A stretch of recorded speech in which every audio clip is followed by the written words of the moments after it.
KROX rate. What? No. Hello. Okay. And on KROX radio, again, I think we have everything working now. So there we go. But quick scoreboard update. We also have the preliminary games in C Squad. It was Crookston beating Thief River Falls 61-48.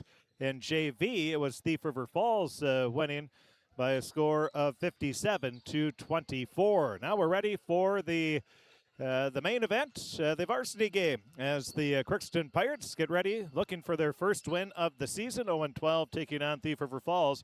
They've been in a little bit of a struggle as well. They got beat up by Dilworth, Glendon, Felton last night, and they're looking to bounce back here and get back on the winning track, but they've been not playing as they're capable here the last couple of weeks, so they're hoping to get off the snide there.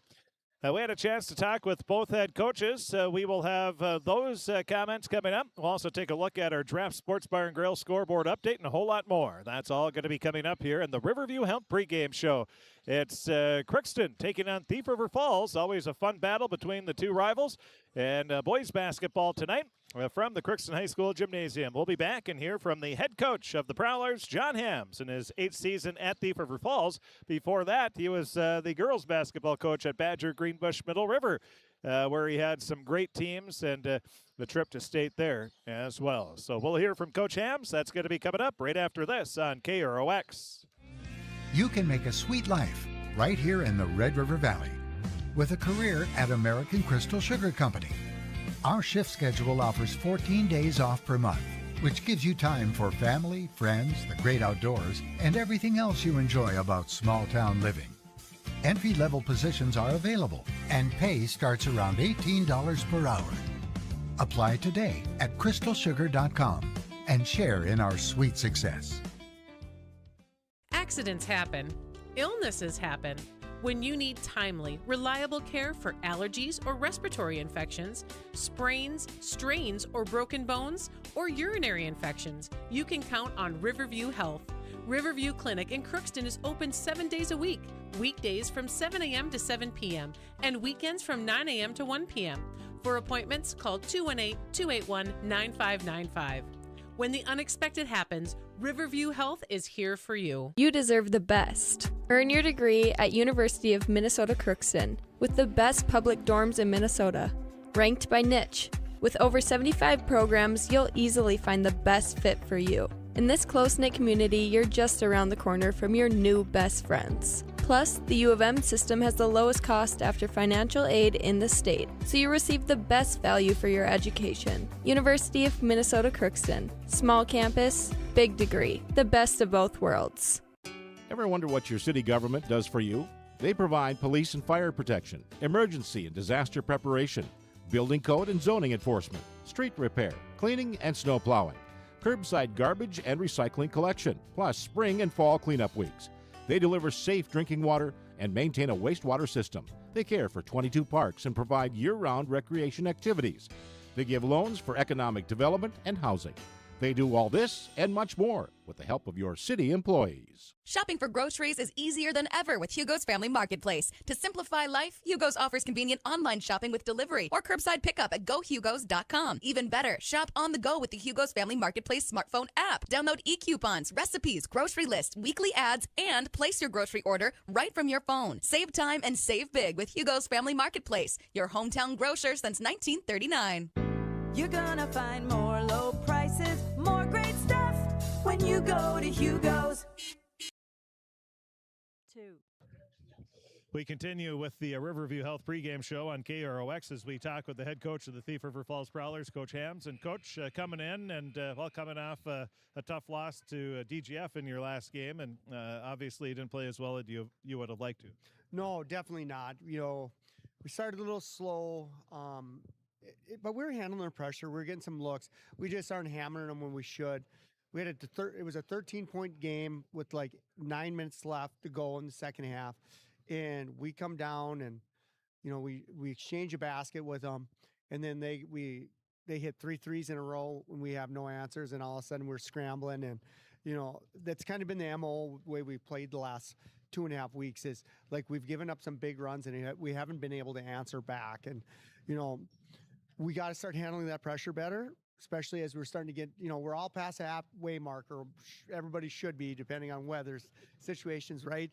But we're at that time of year where everybody should have plenty of experience. We just got to handle pressure in the right situations. When you're playing well, what are you doing? When we're playing well, the ball is moving around. Of course, Bridger is scoring, but like his offense becomes easier for him as an individual when other people are scoring too, because now they can't key on him. Now, we haven't been able to distribute scoring as well as we should the last few weeks. So what does that mean? Well, that means they can concentrate on one guy a little more. So we need to be able to spread that out and especially start hitting some threes. We haven't hit a lot of threes in the last 2 weeks. And I would assume Bridger's seeing a little bit of everything defensively. Oh, a little bit of everything. He's definitely getting guys running, jumped at him constantly. He essentially has another guy wearing his shorts from half court or full court all the way down. So, to relieve that, we got to run some more screens for him. We got to get another guy bringing the ball up the floor. You just can't rely on him to have the ball in his hands 80% of the time. How you get ready to take on Crookston? What do you know about them? Well, we got to stop Reggie. He seems like he's their engine. And, we got to hold him down on his drives. He's very, very good at getting to the lane and finishing. So we got to make that tough on him. We got a big freshman. We're not sure what to expect with him, but just watching film, he's a big body out there. He can move people. So we got to be aware of where he's at too. And, I think for us, we just kind of got to worry about ourselves a little bit too and do some of our key assignments. We've been a little bad on help and drop. We got to get better at that stuff too. Yeah, if you're not doing what you need to do, it doesn't matter what the other team's doing, does it? No, if you're not going to do some of the basics, things like being in the right help position or running your assignment on screen and roll, well, it doesn't matter what you're doing. You're just going to be chasing the whole time. The health of your team, how are you doing there? We have been pretty good so far. We did have an injury at practice with one of our guys who plays a lot of JV, broke his wrist, which we don't like to see because he finally got him back. He was coming along. He looks like a guy, hey, he's going to contribute at practice. But otherwise, we've been pretty good. Can you narrow it down to 2 or 3 keys for a Prowler victory? I think we got to force Crookston to take tough shots. We can't give easy ones away. We do got to start rebounding the ball better. And for us, we got to start spreading the scoring around just a little bit. Coach, thanks for talking with us. Best of luck tonight and the rest of the season. Thank you. That is the head coach of the Thief River Falls Prowlers, Coach John Hams, in his 8th season at Thief River Falls. Before that, he was at Badger Greenbush Middle River, where he coached the girls to some outstanding teams there. We'll take a break. We'll be back. We'll talk with the head coach of the, it'll be the Crookston Pirates, and we'll hear from Coach Bruce Erdman. That's going to be coming up right after this on KROX. This is my farm. Don't come out here and tell me what I need. I need solutions that work and market options that are worth my time. Small town support that sees the bigger picture. A global network that empowers us. A co-op that's there for us every day. This is Lindsay Erdman, Executive Director at Benedictine Living Community of Crookston. It is our privilege to serve the Crookston community and the surrounding area by offering a continuum of care ranging from assisted living, skilled nursing care, memory care, short-term stay and rehab, and outpatient therapy, including physical, occupational, and speech therapy. We also offer many employment opportunities with great benefits, on-site daycare, and a scholarship program. Contact us today at 218-281-3424 or benedictinecrookston.org. At Crookston High School, we really have a lot going on. There isn't that much going on. Oh yeah? We have softball, baseball, track and field, soccer, swimming, tennis, golf, volleyball, crap shooting, hockey, basketball, wrestling. So we have a lot of sports. And there is orchestra, band, choir, visual arts, speech, theater, Leo Club. And Crookston is one of the highest academic schools in the region. Really? Yeah, really, especially in math and science. I guess we do have a lot of going on. Yeah, and that's why Crookston High School is my education destination.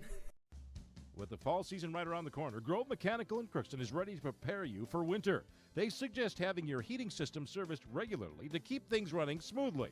A skilled technician will clean and service your heating equipment to ensure safe and efficient operation. It's never too early to get ready for the upcoming winter season. Before the cold sets in, call Grove Mechanical today, your hometown heating and cooling professionals. Give them a call, 218-281-3863, or visit their website, grovemech.com. For all of your automotive service needs, call Christian Brothers Ford here in Crookston. We have a service team to handle all of your vehicle's needs. Does your vehicle pull to the right or left? Call and schedule an alignment today. Proper alignment saves gas and wear on your tires. We're here to take care of your vehicle repairs and maintenance. Call Christopher or Jersey in the service department at 281-1338. Make an appointment today with the service department at Christian Brothers Ford of Crookston, where we make it easy.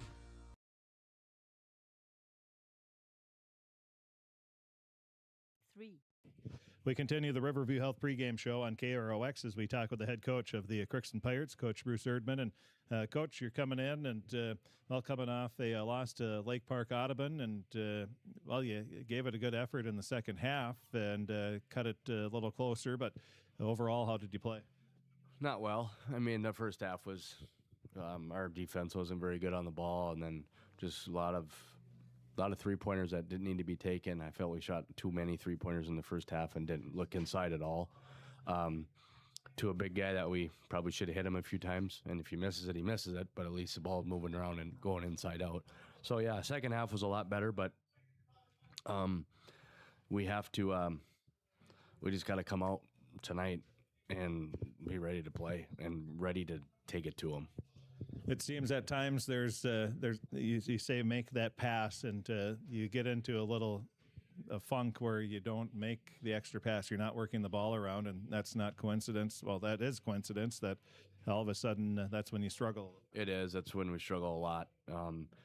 We just when we're not moving the ball and using each other and using our teammates and screening for our teammates, that's when we start to get in a rut, and then it just kind of snowballs from there at times. And then, it's 10-point run. You make 2 10-0 runs in the game. I mean, and you're on the wrong side of those 10-0 runs. There's your 20 points. And that's what it's been. And Nolan is one that there's some teams that have a hard time stopping him. He is big, he's strong. And if you get it inside, if they suck down, then he can kick it back out. And next thing you know, you have an open look. Yeah, and it happens a lot.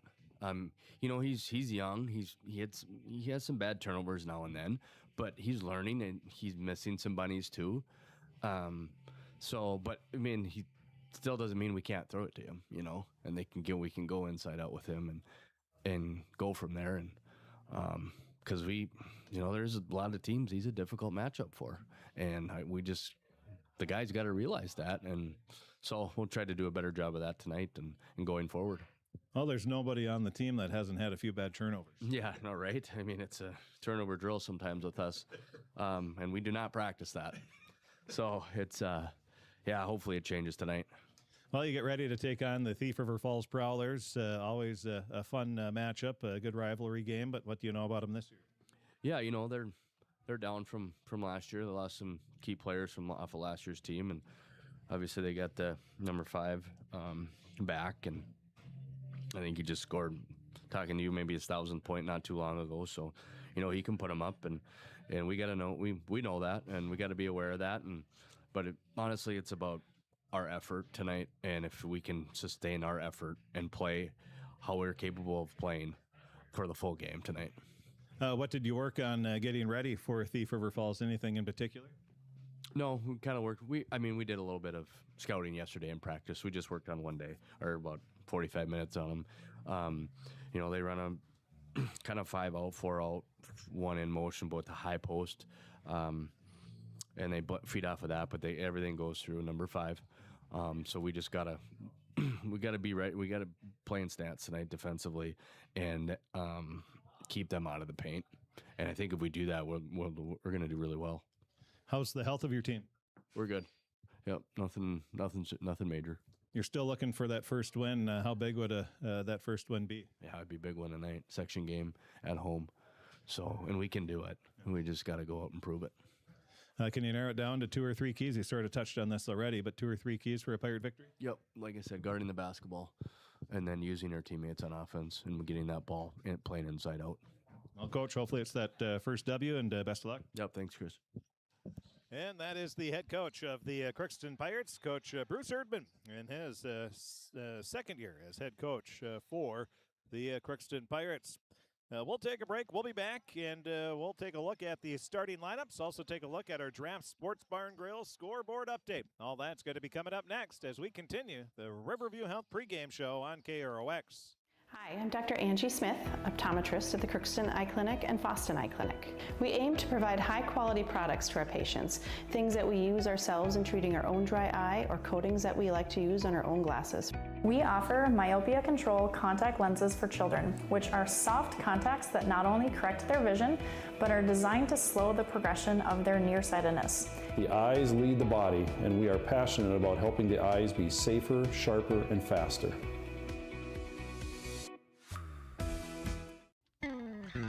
Crookston Valley Cooperative in Crookston is your full-service local agronomy dealer, delivering the products and services that you've come to expect. Crookston Valley Cooperative specializes in seed, chemical, and fertilizers that you need to keep your farm operation growing. For expert advice you can rely on, give Sean, Mike, or Matt a call at 281-1178 today, or stop by at Crookston Valley Cooperative, located at 1122 Fairfax Avenue in Crookston. Crookston Valley Co-op, here to keep you growing.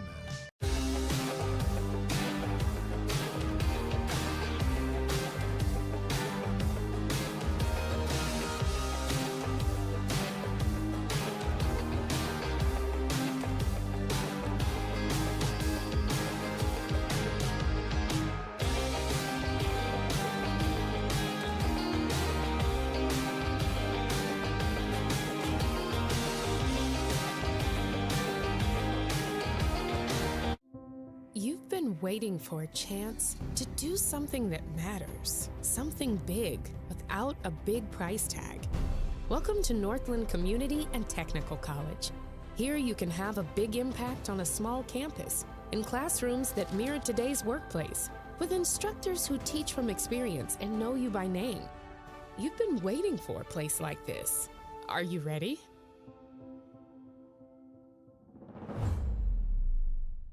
Want to own a home, especially your first? Well then, welcome home to the Old National Bank Down Payment Assistance Program. We're here to help you from start to finish and make getting a mortgage a little easier. Plus, you may be eligible for up to $15,000 to use toward your down payment. How's that for a little easier? Everyone deserves a place to call home and a bank to help get them there. Connect with an Old National mortgage lender to learn more. Old National Bank. Get old in your new home.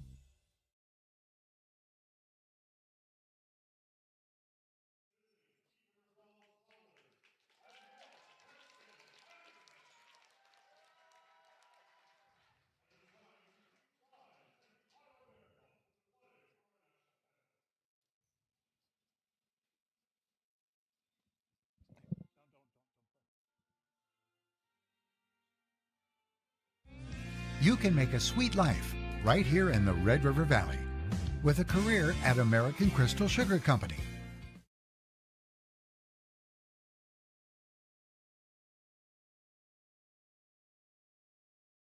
Now it's time to honor America. R.J. Zavril and Sons proudly presents for this listening audience our national anthem.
And now it's time to take a look at the starting lineups brought to you by Napa Crookston Welding and Machine. They have what you need, and make sure your battery will start the first time every time. Buy a Legend battery from Napa Crookston Welding and Machine.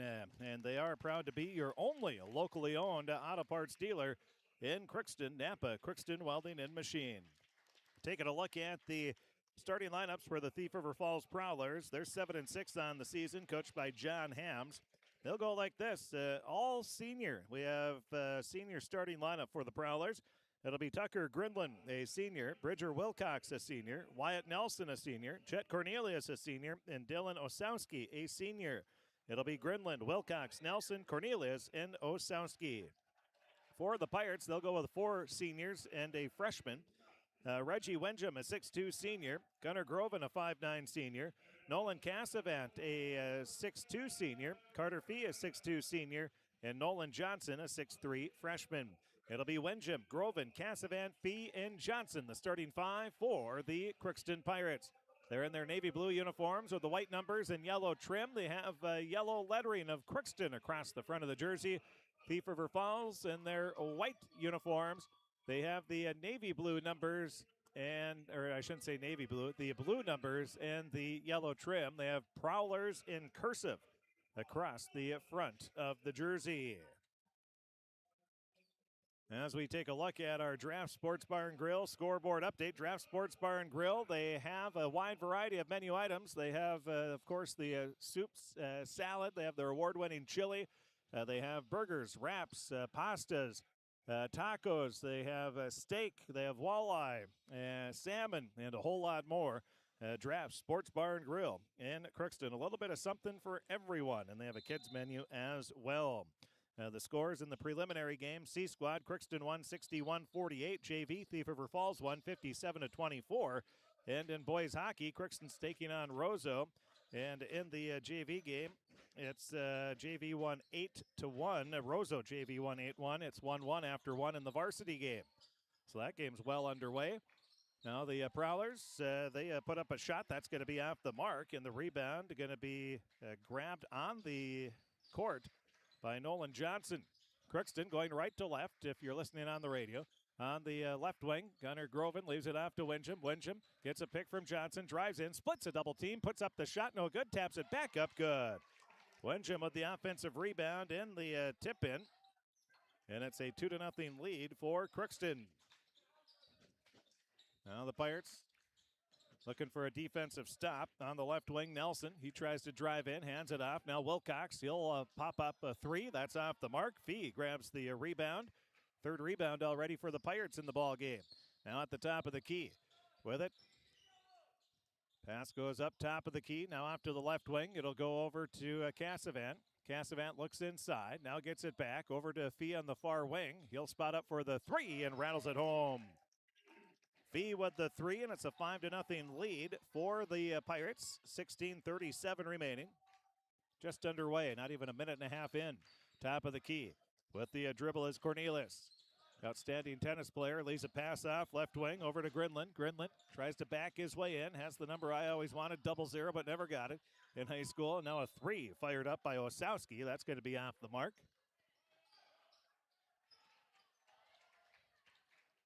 Team rebound for the Pirates, and they're going to bring it up. Wenjum, he's going to be greeted by Nelson. Wenjum along the near sideline. Right hand, hip high dribble. He is jumping out. The pass goes off to Cassavant. Now up to the top of the key. It'll go to Groven. Groven takes a few dribbles, leaves it back to Cassavant. He gets a pick from Johnson. Johnson went to a flash. Now he'll get it. He backs his way into the paint, puts it up off the glass. Good. Nice move by the freshman, Nolan Johnson. He gets his first points, and the Pirates couldn't drop a better start as they take a 7-0 lead. 15:46 remaining in this first half of play. Now the Prowlers with it. Nelson pulls up, free throw line jumper, short off the front of the rim. Fee grabs the rebound, his second of the game. Now he'll bring it into the front court, off to the right wing. Looks inside, dumps a pass over to Groven. Groven inside to Johnson. Johnson puts it up off the glass, and it just rolls off the front of the rim. No good. Oh, man. Just hung on the front of the rim. And it couldn't make its mind up which way it wanted to fall, and it falls off outside of the rim. And the Pirates almost took a 9-0 lead. That was not even an inch away. That was maybe a millimeter away from going in. Prowlers with it. Wilcox, outstanding player, hit 1,000 points about 3 weeks ago. Now driving into the lane, putting up the shot off the glass. Good is Grinlin. And the Prowlers get their first points. 14:56 remaining in the first half of play. Right back are the Pirates. Wenjum drives in, turns around. Now he's going to hand it off to Thief. He stepped out of bounds. So that'll be a turnover on Crookston, and those are the bad turnovers that Coach Erdman is trying to keep his team away from. Inbounding Prowlers. They'll get it into Osowski. Right-hand dribble into the front court. Picks it up right after he crosses the half-court line. Dumps a pass off to Grinlin. Grinlin up top of the key to Cornelius. Over to the left wing. A three-pointer. That's off the back of the rim. No good. Rebound, Wilcox. Bridger with it on the near side. Leaves it up top of the key to Osowski. Back off left wing to Grinlin. Now to Wilcox. Wilcox gets a pick, pulls up, free throw line jumper, off the mark. Rebound is loose. Turning around, putting up the shot is Cornelius, and he'll get the bucket in the foul. The offensive rebound in the putback for Jet Cornelius. He'll be at the line trying to convert the three-point play. And the foul will be on Fee. That'll be his first personal foul. That's the first team foul and the first foul in the game. And the free throw is good, and a timeout's going to be called by the Prowlers and Coach Hams. 14-12 remaining. Crookston scores the first 7 points. The Prowlers answer with the next 5, and it's a 2-point ball game. Crookston leading 7-5. We'll take a break. We'll be back right after this timeout on KROX. Looking for some family fun? Come to Happy Joe's Pizza and Ice Cream. Sizzling hot, made-to-order pizza with all your favorite toppings. Cool off with our delicious hand-scooped ice cream. So many flavors and so much fun. And don't forget our game room, packed with excitement for kids of all ages. Happy Joe's Pizza and Ice Cream, Crookston, Minnesota. Call us or stop by today.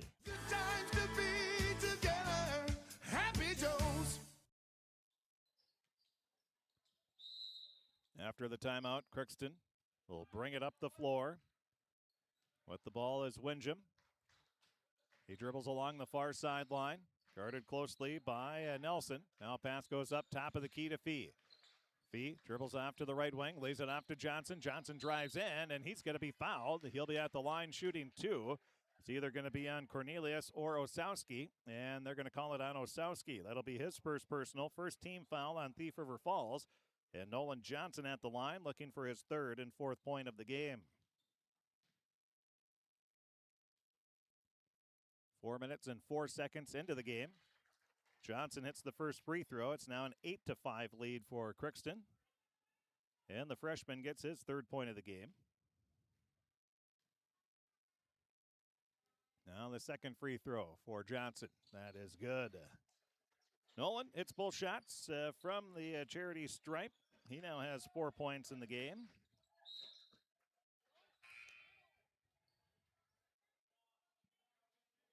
It's a 9-5 lead for Crookston. We'll have our first substitutions of the game. Checking in will be Connor Bruce, a junior. And also checking in will be Lane Waldall, a sophomore. Into the free throw line with the ball. Pass goes inside. Pump fake. And now Johnson's going to come up with a block shot. Johnson, his first block. Leaves it off to Wenjum. Wenjum on the left wing.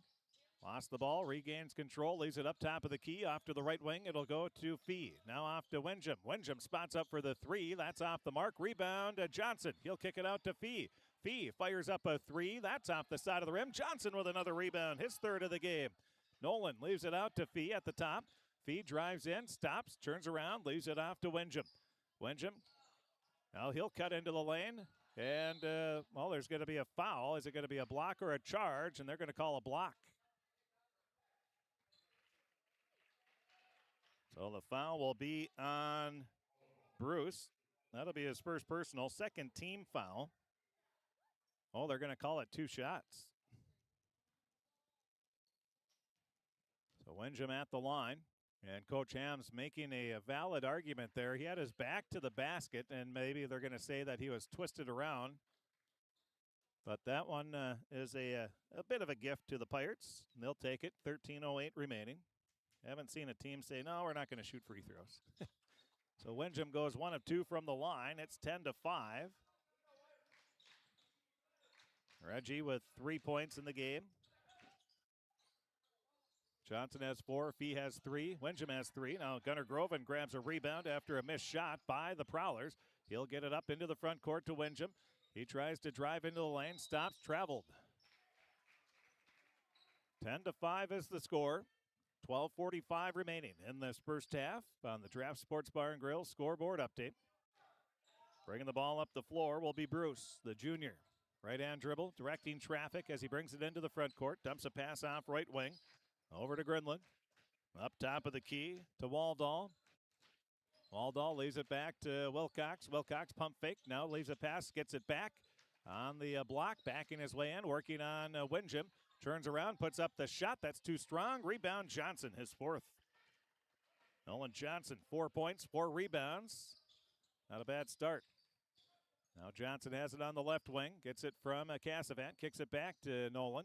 Up to the top of the key. It'll go to Fee. Over to Windham. Windham on the right wing. He looks inside. Gets a pick from Johnson. Doesn't use it. Leaves it to Groven. Now off to the left wing. Fee. He'll spot up for the 3. In and out. No good. Rebound grab by Bruce. And he's going to be fouled. It'll be a reach-in foul. And that is going to be on the Pirates' Nolan Cassavant. That'll be his first personal. Second team foul. Cassavant's going to check out. Checking in will be Bo Smith, the 5'8" 8th grader. Bringing the ball up the floor is Bruce. Holds the right hand. Flex, I think, is the offense they're running here. Pass goes up top of the key. Now they're going to have a guy running on the bottom. Maybe not. Spinning into the lane. A pass goes out over to the right wing to Nelson. Nelson with a 3. That's too strong. Rebound. Groven had it knocked away by the Prowlers. And it'll be Crookston ball.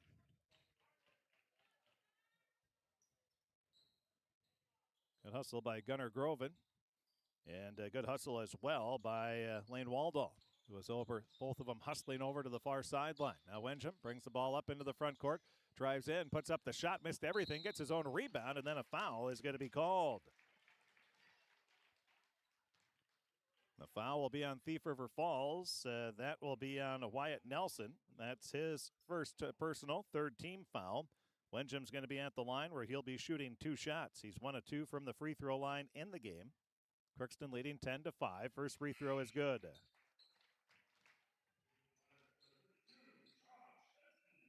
Well, Josh Hesby will check in to the game for the first time. Hesby, a 6'2" senior. He'll give Nolan Johnson a much-deserved breather. Good minutes there by Nolan to start it off. And the second free throw for Windham is off the mark. So he's now 2 of 4 from the free throw line. 11-5, Crookston leads. And then a timeout's going to be called by Thief River Falls. 11:19 remaining in this first half of play. 11-5, Crookston leading Thief River Falls. We'll take a break. We'll be back right after this timeout on KROX. For over 45 years, Grove Mechanical has been the trusted choice for heating and cooling solutions in Crookston and the surrounding communities. From furnace repairs to air conditioning installations, we're committed to keeping your home comfortable year-round. We're proud to support this community and all its athletes. Best of luck to the Crookston Pirates this season. Grove Mechanical is behind you all the way.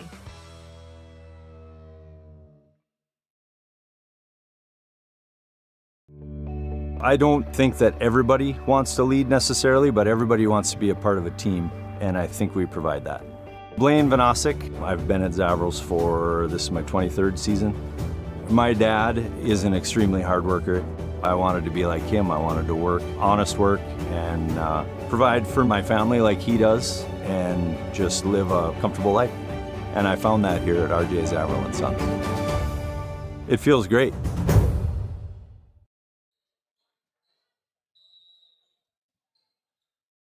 After the timeout, Thief River Falls going to bring the ball up into the front court, going left to right in this first half of play. 11-11 remaining. Make a wish. Pass goes off to the near sideline. With the ball for the Prowlers is Osowski. Pass around the perimeter over to Bruce. Bruce over to the far corner. A three-pointer up for Waldall. That's off the mark. And Smith, the Bo, gets his first rebound of the game. He leaves it off to Groven. Over to Fee on the right wing. He looks in. Now tried to drive, cut off. Good defense by the Prowlers. Now Windham has it. He tries to drive baseline. He's cut off, dribbled out of bounds.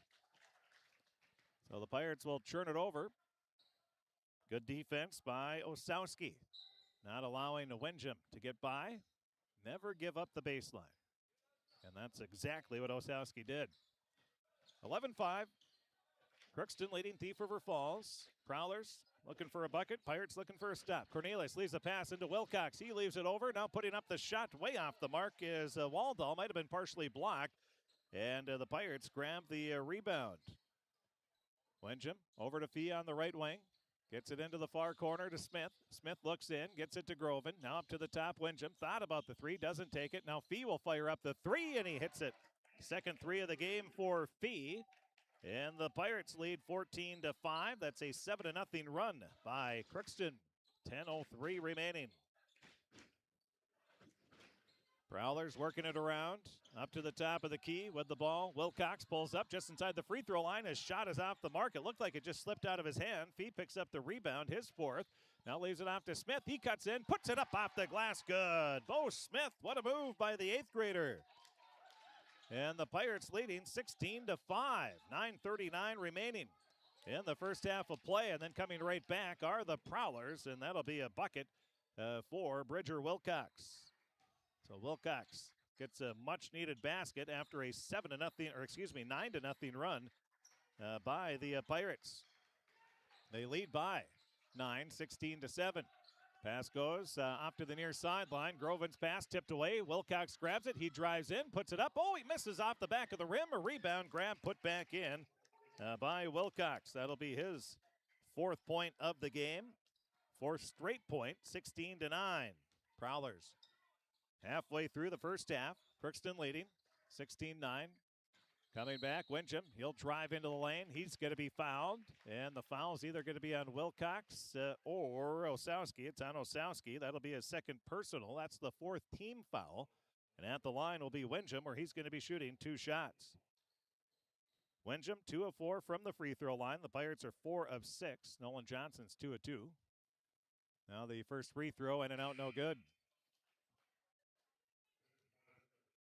So Cassavant and Johnson will check back in for Crookston, replacing Groven and Hesby. And Osowski, Wilcox, and Bruce check out for Thief River Falls. End of the game, Casey Nelson, a senior, for the first time.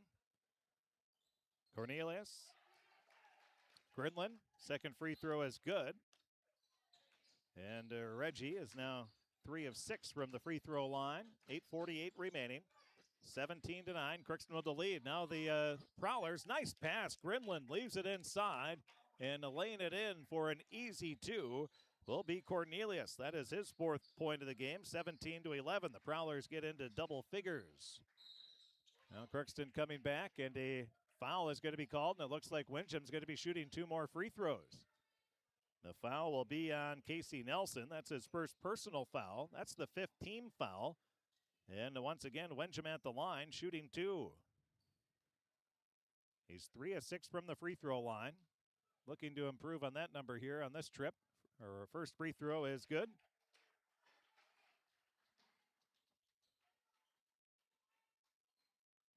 Now the second free throw with 8.5 minutes left in the half. Crookston leading 18-11. Windham's second free throw. He hits both of them. And a timeout's going to be called by Crookston. We'll take one as well. 19-11. Crookston with the lead over Thief River Falls in boys basketball action. 8.5 minutes left. First half. We'll take a break. We'll be back right after this on KROX. Hi, I'm Dr. Angie Smith, optometrist at the Crookston Eye Clinic and Foston Eye Clinic. We aim to provide high-quality products to our patients, things that we use ourselves in treating our own dry eye or coatings that we like to use on our own glasses. We offer myopia control contact lenses for children, which are soft contacts that not only correct their vision, but are designed to slow the progression of their nearsightedness. The eyes lead the body, and we are passionate about helping the eyes be safer, sharper, and faster.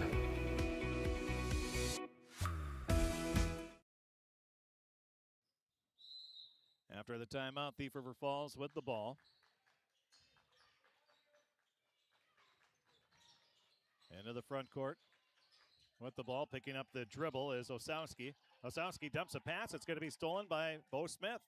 That'll be, I have the Pirates. That's their first steal of the game. And then Windjam puts up a shot, no good. Gets his own rebound. Leaves it out to Fee, a three-pointer. That's off the front of the rim, no good. Rebound is loose and grabbed by Cornelius.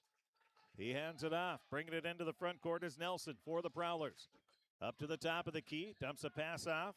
Right wing to Cornelius. Over onto the baseline. Grinland puts up a shot. That's off the mark. Rebound tapped out. Putting up the shot is Nelson. And then his shot is off the back of the rim. Fee grabs his 5th rebound of the game. Pirates, Fee has 5. Johnson has 4. Windjam has 3 rebounds. Now Windjam up to the top of the key. Stops, pops a 3. That's way off the mark. Rebound. Cassavan puts it back up. No good. Now all 5 starters have a rebound for the Pirates. 19-11. Crookston leading. Gunnar Groven going to check in at the next dead ball for the Pirates. And the free throw line, cutting into the lane, putting up a shot too strong. Feed in, box out. Grinland grabs the rebound as he's falling down. He fires up a shot, no good. And then the rebound grabbed by Johnson, his 5th of the game. Pass goes up into the front court to Cassavan. Right in front of the Prowler bench. Leaves it back to Windjam. Windjam double teamed in the near side. Lobs a pass over to Smith. He'll fire a 3. Hits it. Bo Smith, his 5th point of the game. The assist to Windjam, that is his 2nd of the game, and it's a 22-11 lead. Crookston doubling up. The Prowlers, 6:47 left in the first half. Gridland into the free throw line, has the ball. Oh, knocked away, and a foul is going to be called, and I believe that'll be on Carter Fee, his 2nd personal.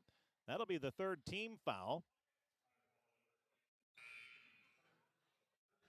Inbounding on the baseline will be Thief River Falls. Fee will check out with those 2 fouls. Checking in will be Jacob Halverson, a 6-foot senior. Also, Windjam will check out, and checking in is Groven. Far sideline with the ball is Nelson. Nelson leaves it up to Grinland at the top of the key. He'll cut into the lane, stops, now puts up the shot, in and out, no good. Johnson with the rebound, his 6th. He dumps it off over to Groven. He'll bring it up into the front court, leaves it off to Smith. Smith gets it back over to Cassavan. Cassavan looking inside, gets it up to Johnson. Johnson, he'll attack, leaves a pass out. Halverson, a wide open 3. That's off the front of the rim, no good. Rebound ripped away by Thief River Falls. That's Bruce. He'll dribble into the front court, and he's called for a travel. So he came to the pivot foot, or he came to a jump stop, and then pivoted. And the travel was called. 22-11, Crookston with the lead. 6:08 remaining in this first half of play. Crookston looking for their first win of the season. They're 0-12. Now a pass by Cassavan going to be stolen away by the Prowlers. Pass way too low. Now the Prowlers will churn it over.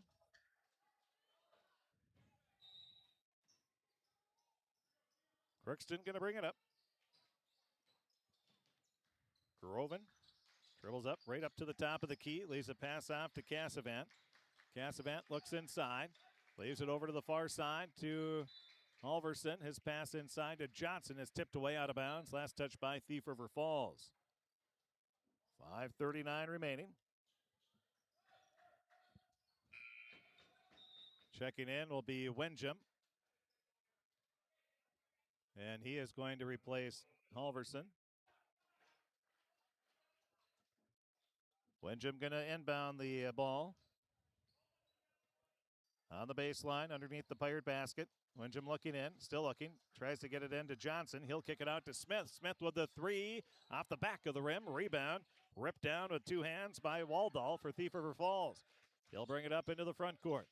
Lays a pass up top of the key. Now over to the near sideline. It'll go to Nelson. Nelson drives in, puts up the shot. No good. Rebound. 7th of the game for Johnson. Long pass. That's going to be picked off by Thief River Falls. Now they'll push it into the front court. With it is Wilcox. He cuts into the free throw line. Dumps a pass out to Waldall. His 3 missed everything, and Groven grabs the rebound. That'll be his 2nd of the game. Now with it is Windjam. Brings it up. Along the far sideline, Cassavan gets it out to Smith. Smith will drive right into the paint, kicks it back out. Cassavan with a 3. That's off the back iron. Rebound, Thief River Falls. Wilcox He looks up the floor. He'll dribble. Left hand goes behind the back at the top. Now leaves it back over to Cornelius. Now off to the left wing. It'll go to Bruce. Bruce back up top of the key. A three-pointer for Nelson. That's off the mark. Rebound, Windjam. That'll be his fourth of the game. Windjam brings it up. Guarded closely. Now drives by the defender. Cuts into the lane. Has the ball knocked away out of bounds. Last touch by Thief River Falls. It'll be Crookston ball inbounding on the baseline. Grinlin and Osowski going to check back into the game. Checking out for Thief River Falls will be Waldall and Nelson. Fee will check back in for Crookston. He'll replace Cassavant. 22-11. We haven't had any scoring for 2 minutes and 20 seconds. Now bounce pass over to Windjam. He puts up the shot. That's off the, well, I don't know if that was blocked or if it just hit the bottom of the backboard, but the Prowlers will come back, and we're going to have a blocking foul. That'll be on Gunnar Groven. That'll be his first personal foul. That'll be the fourth Crookston foul. And with 4:17 remaining in this first half, Thief River Falls will be inbounding on the baseline. Osowski. He looks in. Gets it over to the far side to Wilcox. His three off the back iron. Rebound. Wilcox grabbed it. Nobody boxed him out, and he puts it back in for an easy two. Now, Windjam forgot to box out there, and Wilcox will get his 6th point of the game, and that is now 22-13. Pirates with the lead. 4 minutes remaining. Just under that now. Bounce pass inside. Goes to Johnson. Johnson turns around. Leaves it off to Groven. Baseline jumper. Rattles around and drops in good. Groven gets his first points after the assist from Johnson. 24-13. And coming back, putting up a fadeaway jumper on the baseline is Grundlin. Pirates with it. Pass goes up, top of the key, Groven, off to Fee. Now over to Smith, and a foul is going to be called. It's going to be an illegal pick, and that is going to be on Gunnar Groven. That'll be his second personal foul. Johnson's going to check out. Cassavant will check in. 3:23 remaining in the first half of play. Pass goes off right wing.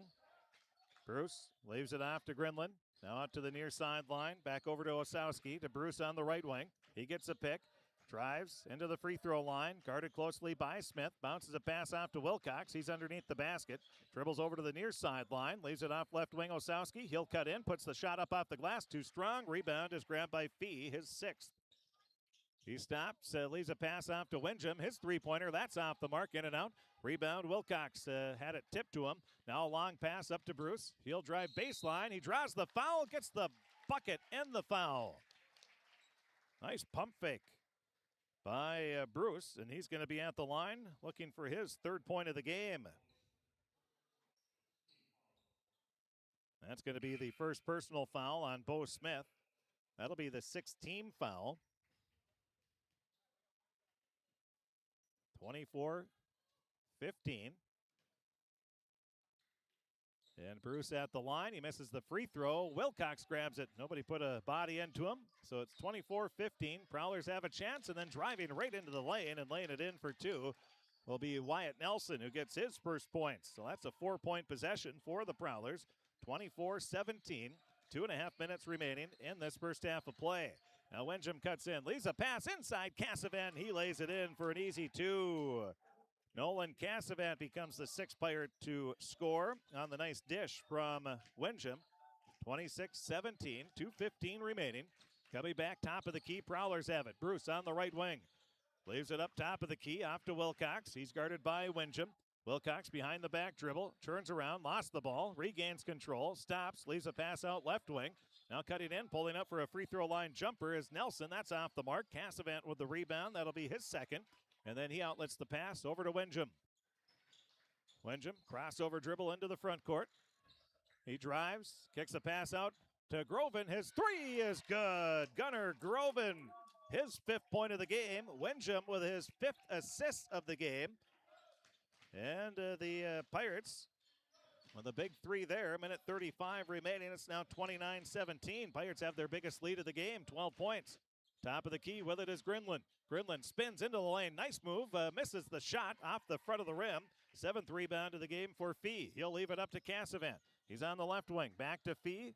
He'll dribble up towards the top. Dishes it off to Windjam. Windjam on the left wing.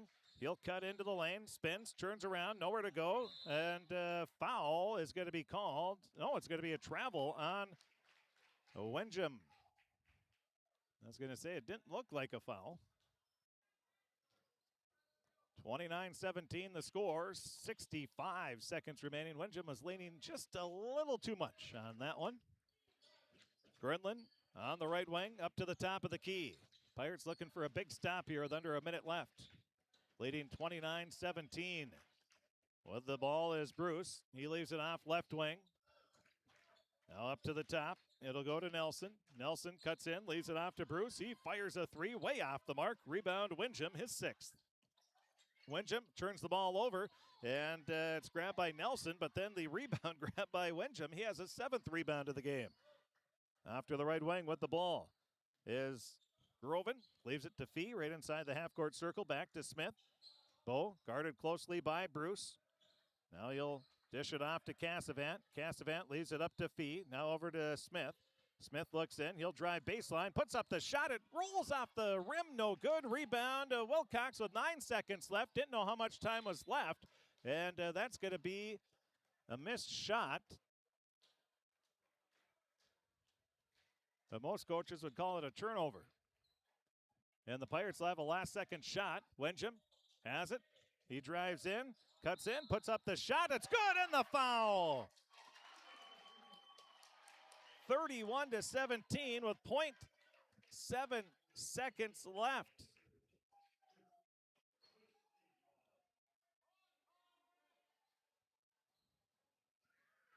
So Windjam looking for the three-point play. Looking to give his team, well, now Fee is going to check out. Good substitution here by Coach Erdman. Fee has 2. Groven, he has 2 as well. So those 2 will check out, so they can't pick up a third with 0.7 seconds remaining. Windjam at the line. Eyes down the rim, and the shot is good. Three-point play for Windjam. It's 32-17. The Prowlers get it into Wilcox, and his three-quarters court shot is going to be short, and that is the end of the first half of play. Crookston, they lead by 15, the biggest lead of the game, 32-17. We'll take a break. We'll be back. Take a look at the first half stats. We'll take a look at our Draft Sports Bar and Grill scoreboard update. All that and more coming up here during the halftime show. You can make a sweet life right here in the Red River Valley with a career at American Crystal Sugar Company. Our shift schedule offers 14 days off per month, which gives you time for family, friends, the great outdoors, and everything else you enjoy about small-town living. Entry-level positions are available, and pay starts around $18 per hour. Apply today at crystalsugar.com and share in our sweet success. Accidents happen. Illnesses happen. When you need timely, reliable care for allergies or respiratory infections, sprains, strains, or broken bones, or urinary infections, you can count on Riverview Health. Riverview Clinic in Crookston is open 7 days a week, weekdays from 7 a.m. to 7 p.m., and weekends from 9 a.m. to 1 p.m. For appointments, call 218-281-9595. When the unexpected happens, Riverview Health is here for you. You deserve the best. Earn your degree at University of Minnesota Crookston with the best public dorms in Minnesota, ranked by niche. With over 75 programs, you'll easily find the best fit for you. In this close-knit community, you're just around the corner from your new best friends. Plus, the U of M system has the lowest cost after financial aid in the state, so you receive the best value for your education. University of Minnesota Crookston. Small campus, big degree. The best of both worlds. Ever wonder what your city government does for you? They provide police and fire protection, emergency and disaster preparation, building code and zoning enforcement, street repair, cleaning and snow plowing, curbside garbage and recycling collection, plus spring and fall cleanup weeks. They deliver safe drinking water and maintain a wastewater system. They care for 22 parks and provide year-round recreation activities. They give loans for economic development and housing. They do all this and much more with the help of your city employees. Shopping for groceries is easier than ever with Hugo's Family Marketplace. To simplify life, Hugo's offers convenient online shopping with delivery or curbside pickup at gohugos.com. Even better, shop on the go with the Hugo's Family Marketplace smartphone app. Download e-coupons, recipes, grocery lists, weekly ads, and place your grocery order right from your phone. Save time and save big with Hugo's Family Marketplace, your hometown grocer since 1939. You're gonna find more low prices, more great stuff when you go to Hugo's.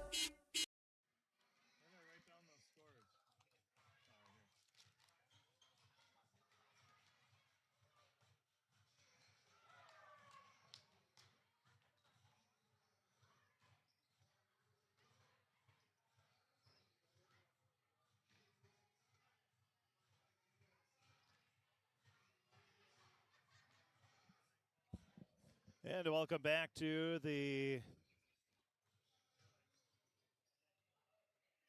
Crookston High School Gymnasium as the Crookston Pirates have the lead by a score of 32-17. Pirates, I think it's safe to say, their best first half of the season thus far. And I think all Pirate fans are hoping that will continue into the second half. Let's take a look at the scoring. First for the Pirates, they're led by Reggie Windjam. He has 10 points in the first half of play.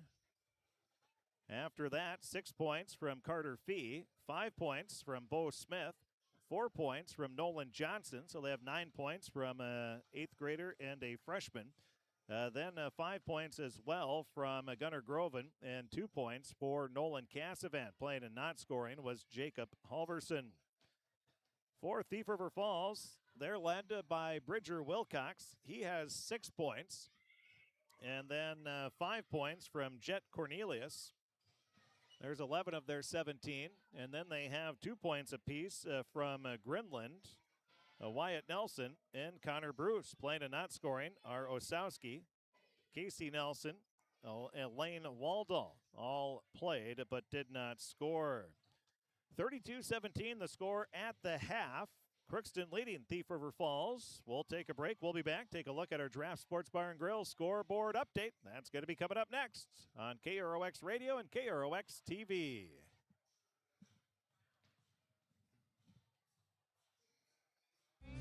You can make a sweet life right here in the Red River Valley with a career at American Crystal Sugar Company.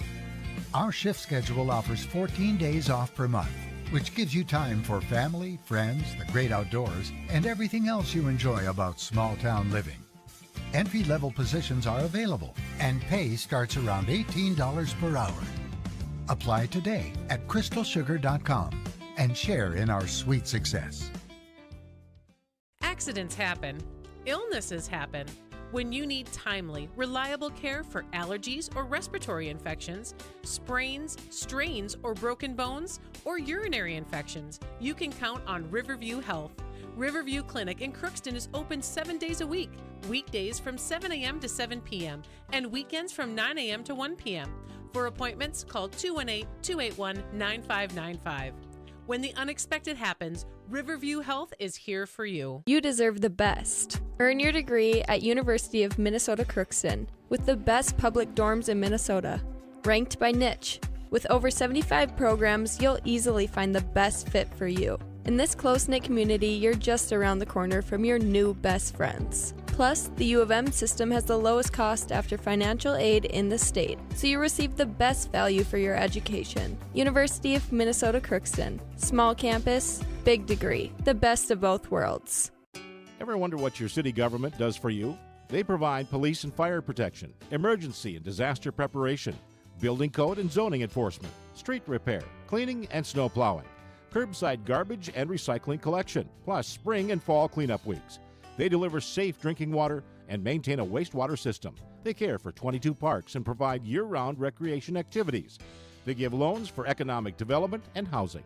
They do all this and much more with the help of your city employees. Shopping for groceries is easier than ever with Hugo's Family Marketplace. To simplify life, Hugo's offers convenient online shopping with delivery or curbside pickup at gohugos.com. Even better, shop on the go with the Hugo's Family Marketplace smartphone app. Download e-coupons, recipes, grocery lists, weekly ads, and place your grocery order right from your phone. Save time and save big with Hugo's Family Marketplace, your hometown grocer since 1939.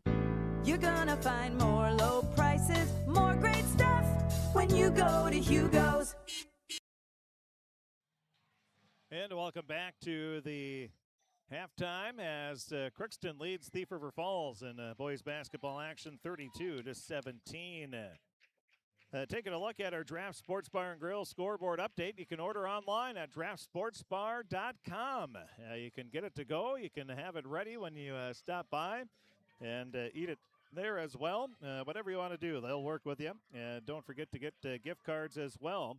But as we take a look at our scores that we have, in boys hockey, Crookston leading Roseau by a score of 2-1.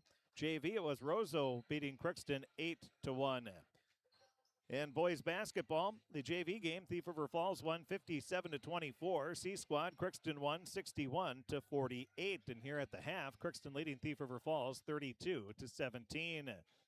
Junior high girls basketball, it was Crookston 7th graders. They win again. They beat Red Lake Falls 54-16. And it was the Red Lake Falls 8th graders beating Crookston by a score of 25-23, or 24-23, excuse me. One final in girls basketball already. Lake Park Audubon beat Foston 59-36. And in boys basketball, East Grand Forks beat Warroad 65-58. Frazee beat Monaga 70-54. So those are some of the scores from around the area that we have so far here this evening. We'll take a break. We'll be back. We'll have the second half of play. That's going to be coming up next, right after this 1-minute timeout on KROX. Want to own a home, especially your first? Well then, welcome home to the Old National Bank Down Payment Assistance Program. We're here to help you from start to finish and make getting a mortgage a little easier. Plus, you may be eligible for up to $15,000 to use toward your down payment. How's that for a little easier? Everyone deserves a place to call home and a bank to help get them there.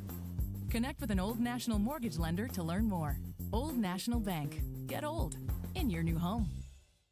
You deserve the best. Earn your degree at University of Minnesota Crookston with the best public dorms in Minnesota, ranked by niche. With over 75 programs, you'll easily find the best fit for you. In this close-knit community, you're just around the corner from your new best friends. Plus, the U of M system has the lowest cost after financial aid in the state, so you receive the best value for your education. University of Minnesota Crookston. Small campus, big degree. The best of both worlds.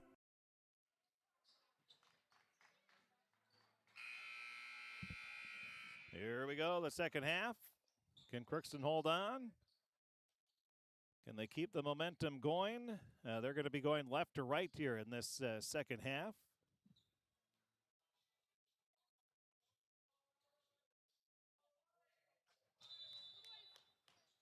Crookston looking for that elusive first win of the season.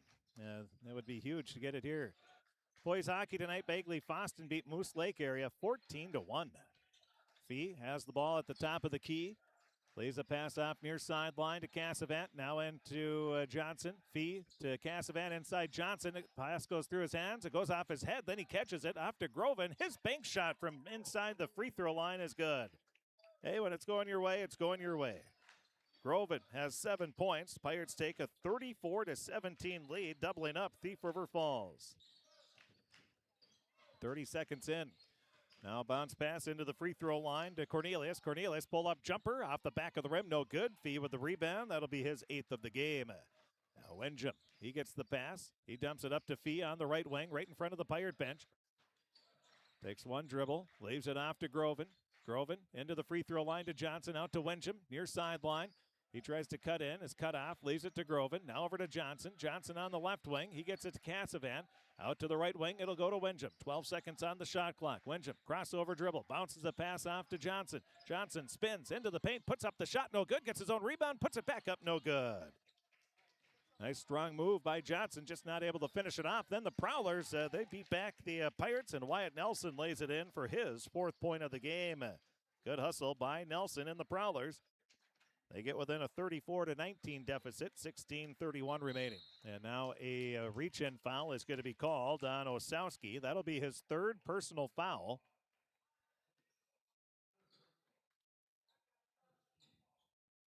Inbounding on the far sideline, so Osowski will check out with that 3rd foul. Checking in will be Connor Bruce.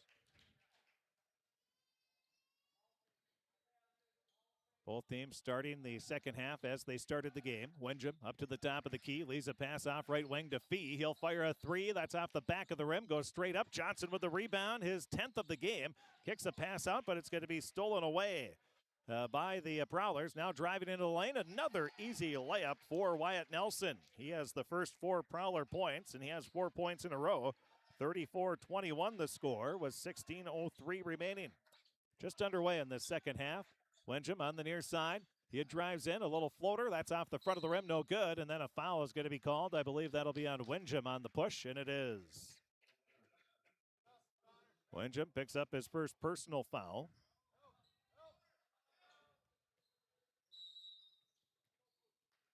And we're going to have a timeout. We'll take one as well.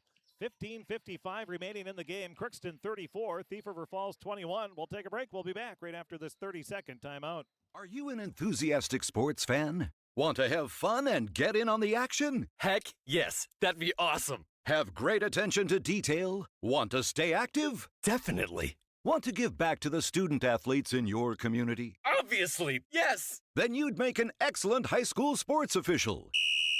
We need more officials in Minnesota, because with no high school officials, there are no high school sports. Sign up today at highschoolofficials.com.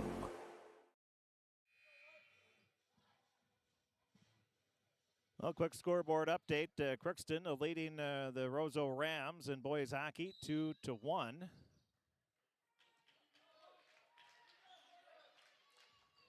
So there's another update for you. That is in the second period of play. Now the Prowlers. Wilcox drives into the lane, has a shot blocked by Wenjum, and then Wilcox comes down with it, the ball in his hands, and he landed out of bounds. Good block by the Pirates. Reggie Wenjum. Into the front court. Groven leaves a pass up to Wenjum. Now off to the right wing. Groven gets it inside to Johnson. He puts up a shot. That's blocked. Coming over to block it was Grinlund. Now Wilcox drives in. He has the ball poked away by Wenjum out of bounds. And it will still be Thief River Falls ball.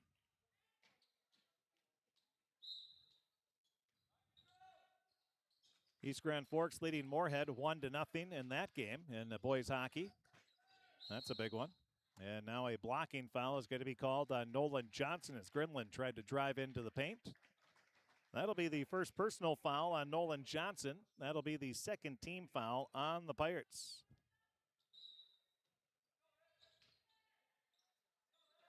Inbound goes far sideline. Grinlund tries to drive in. Working on Casavan, turns around, puts up the shot, too strong, rebound Johnson. That's going to be his 11th of the game. And Johnson, I think, might have been poked in the eye. Yep, and we're going to have a foul on Grinlund. That'll be his first personal. That'll be the second team foul on Thief River Falls. Checking out for the Prowlers will be Cornelius. Checking in is Lane Waldall. Girls hockey, Alexandria leading Moorhead 2-0. As a blocking foul is going to be called on the Prowler that just came in, Waldall. That'll be his first personal. Third team foul, and the Pirates will inbound. They get it in to Johnson, back to Wenjum. His 3 is off the mark. Rebound to Waldall. Bemidji and girls hockey leading Brainerd Little Falls 3-0. And now a foul is going to be called on the Pirates. International Falls beat Prairie Center 1-0. Foul is going to be on Fee. That'll be his third personal foul. That is the third team foul. 14:46 remaining. Crookston leading 34-21. Driving baseline, putting up the shot for an easy bucket will be Wyatt Nelson. That is his 6th point of the half. He has all 6 Prowler points and the last 6 points in the game. 34-23 the score. And the Pirates haven't scored for 3 minutes since they scored the first basket of the second half.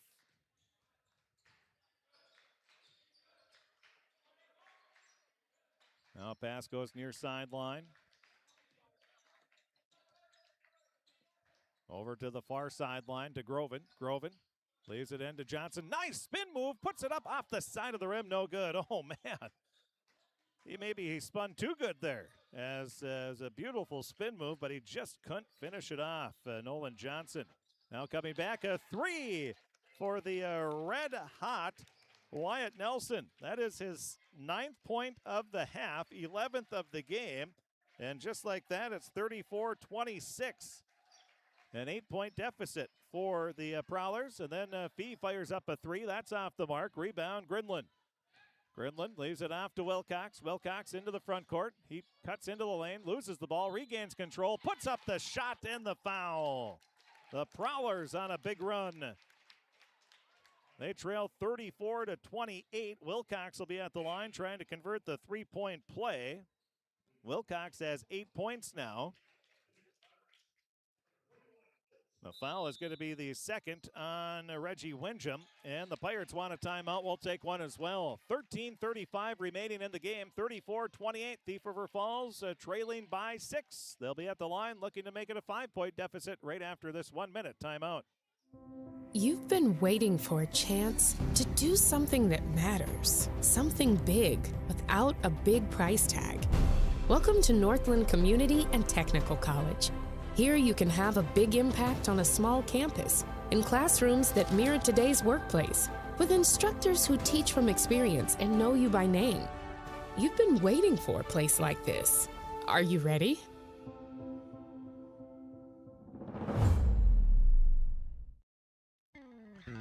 Crookston Valley Cooperative in Crookston is your full-service local agronomy dealer, delivering the products and services that you've come to expect.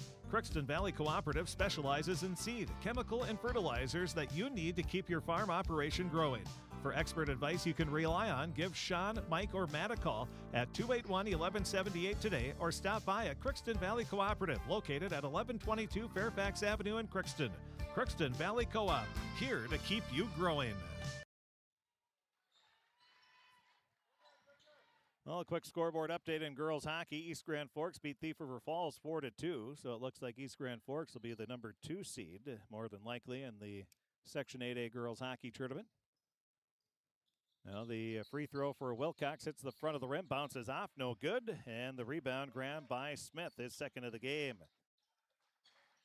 34-28. Pirates. Fee has it on the right wing. Dribbles up to the top of the key, leaves it off to Windham. Windham cuts in and puts it up off the glass. Good. Windham will get his 12th point of the game. And the Pirates finally get on the board. After getting that first basket 30 seconds into the half. That was 4 minutes and 15 seconds in between scoring for the Pirates in the second half. They lead by 8, 36-28. Gridlin hands the ball off to Wilcox. You don't want him getting hot. At the top of the key, Bridger stops, pops a free throw line jumper. He hits it. Bridger Wilcox gets his 10th point of the game. He has the last 4 Prowler points, 36-30. Prowlers trail by 6.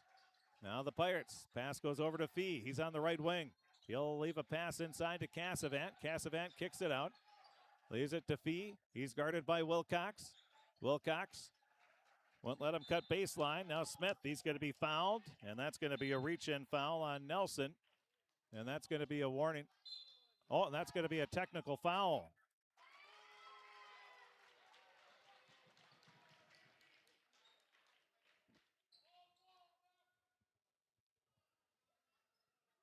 So the official calls the foul, a reach-in on Nelson. Coach Hams just sort of didn't do anything. I didn't hear him say anything, but he didn't do anything out of the ordinary after a questionable call. Now the first free throw for Windjam is good. Bit of a quick whistle there by the official. 12:34 remaining.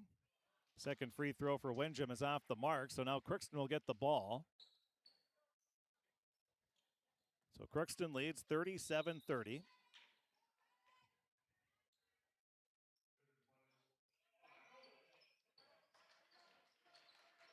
Groven will check out. Johnson checks back in.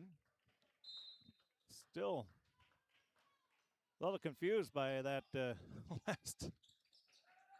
Now driving into the lane. Windjam has the ball knocked away. Driving in will be Nelson, and he lays it in for two. Nelson with two more. He has 13 points, 11 of them here in the second half. It's 37-32. Prowlers trail by 5. With it, Smith dumps a pass off. Now it'll go to Fee in the near corner. His three-pointer off the front of the rim. No good. Rebound to the far corner. Grabbed by Bruce. Bruce now it goes up to Wilcox. Wilcox on the left wing. Looks like a little extra bounce in the step for all the Prowlers on the floor. With it, Gridlin to the half-court circle. It'll go to Bruce. Bruce dribbles off to the right wing. Looks inside. Leaves it off over to the far sideline. Driving in, pulling up for the jumper. It rolls off the front of the rim. No good. Rebound to Windjam, his 8th. He dumps it off to Fee. Fee with the dribble. Up to the top of the key. Dumps it off left wing. Now driving in is Smith. He'll kick it out, and a travel is called on Smith. Prowlers will bring in Waldall. He is going to replace Gridlin. Well, looks like they're giving away popcorn here as kids are running with popcorn on the far side. And bringing it up for the Prowlers. 37-32. Crookston leads by 5, but all the momentum on Thief River Falls' side right now. Pass goes to Wilcox, top of the key. He's guarded by Windjam. Now a stop for Wilcox. He hits a free throw line jumper. His 12th point of the game. Wilcox and Nelson taking over the game, and the Prowlers within 3, trailing 37-34.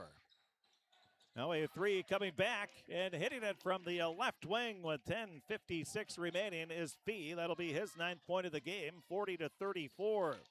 And then coming back, the Prowlers answer with a quick bucket, and that'll be another one for Nelson. 40-36. Back and forth we go. Pirates skip pass, going to be stolen away. Wilcox will drive into the lane. His layup is off the mark. Rebound grab by Bruce. He puts up the shot. It's blocked. Grabs his own rebound, puts it back up good. Bruce will get his 4th point of the ball game. 40-38. Prowlers the closest they've been since they trailed when it was, what was the score?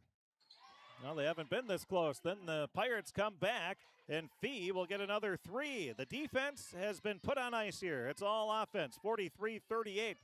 10:05 remaining. Back and forth we go. And the Prowlers driving in on the baseline. Getting fouled is going to be Bruce. Pirates will have Hesby and Groven checking in. Cassavant and... Oh, you can't take a guy out after he's hit back-to-back threes. My gosh. Man. 43-38. Pass goes off to the right wing to Cornelius. Now around the perimeter over to the near sideline. It'll go to Waldo. You got to know the situation you're in. You got a hot hand, keep him in. Far sideline. Now pulling up, jump shot. That's good. Wyatt Nelson, 2 more. He's not coming out. Better not be. 9:41 remaining. 43-40. Wyatt Nelson now with 17 points, 15 of those here in the second half. Johnson, Nolan leaves a pass. Now it goes to Hesby on the right wing. Up to the top of the key with the ball. Lob pass inside to Johnson. He can't quite grab it, and not quite enough arc underneath that one. And it'll be a turnover on the Pirates. 43-40. Crookston leading by 3. 9:18 remaining. Bringing the ball up. Left hand crossover dribble. With it is Osowski. On the right wing, looks inside, leaves it up top of the key to Wilcox. Now over to the right wing to Nelson. Nelson cuts right into the lane, puts up the shot off the side of the rim. No good. Rebound. Windjam will grab it. That'll be his 10th of the game. And now he'll bring it up into the front court. Windjam at the top. Leaves a pass off left wing to Smith. Smith with the dribble. Stops. Pump fake. Leaves it back to Johnson. Johnson spins. Leaves it back to Smith.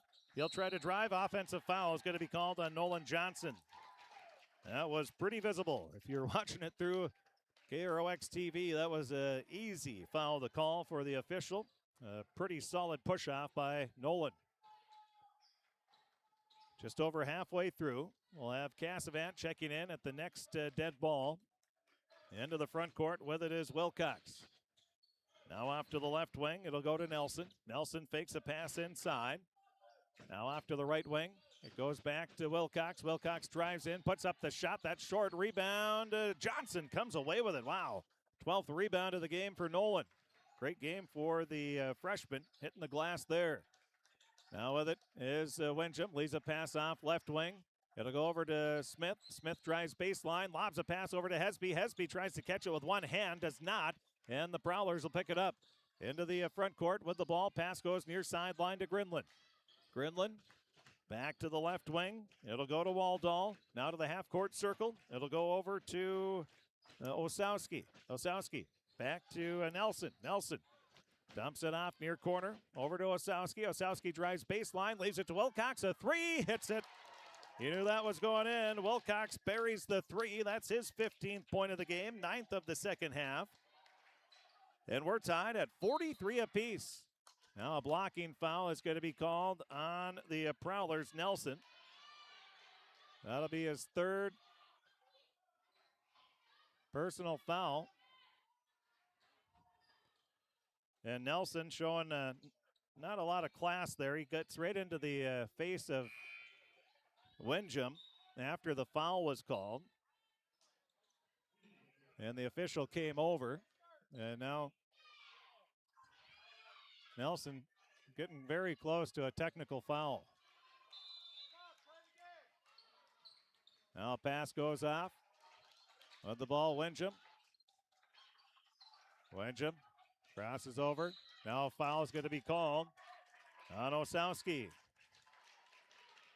Well, right now the Prowlers playing what I call park and rec defense. They put their arms out trying to hug you, and they're puffing their chest out. Now Coach Hams does a good move. He takes out Nelson after almost getting a technical foul there.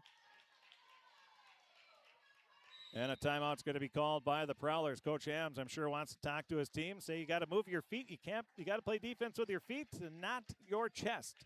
And that's probably part of the message that he's going to have here during this timeout. 43 apiece, 7:25 remaining. We'll take a break. We'll be back right after this on KROX. From shoulder to hand, hips to toes, and everything in between, the Riverview Health Orthopedic Team has you covered. With advanced training and joint replacements, upper and lower extremity, spine, foot, and ankle care, you know you'll be in good hands with Drs. Spinell, Schall, Sekundiak, Stanky, Kim, and Abassi. For appointments, call Riverview Clinic at 218-281-9595. Riverview Health, exceptional people, exceptional care. Riverview Health. Well, here we go. It's Crookston inbounding. 7:25 remaining. We have 43 apiece, all tied up. If you left, the Prowlers have had an excellent second half. They have dominated this one. In the second half, Crookston dominated the first half.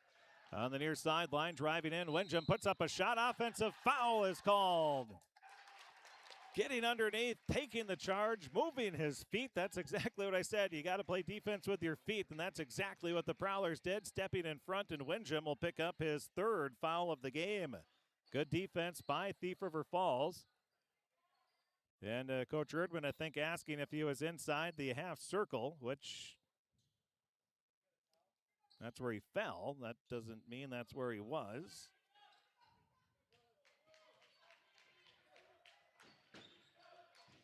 Well, you can go back. If you're watching on YouTube, you can go back and watch and see where it was. Doesn't matter now. They didn't call it, so that's where we go. Prowlers on the right wing. Wilcox leaves a pass to Grinlund. Both fans starting to get a little fired up on every call now. Grinlin, nice spin move inside, puts it up. Wow. Grinlin with a beauty of a move. And that'll be his 4th point of the game. Or excuse me, that wasn't Grinlin, that was Waldall. And Waldall gets his first point. I don't know why I said Grinlin. And now a foul is going to be called on the Prowlers. That'll be the 2nd personal. That one's on Grinlin.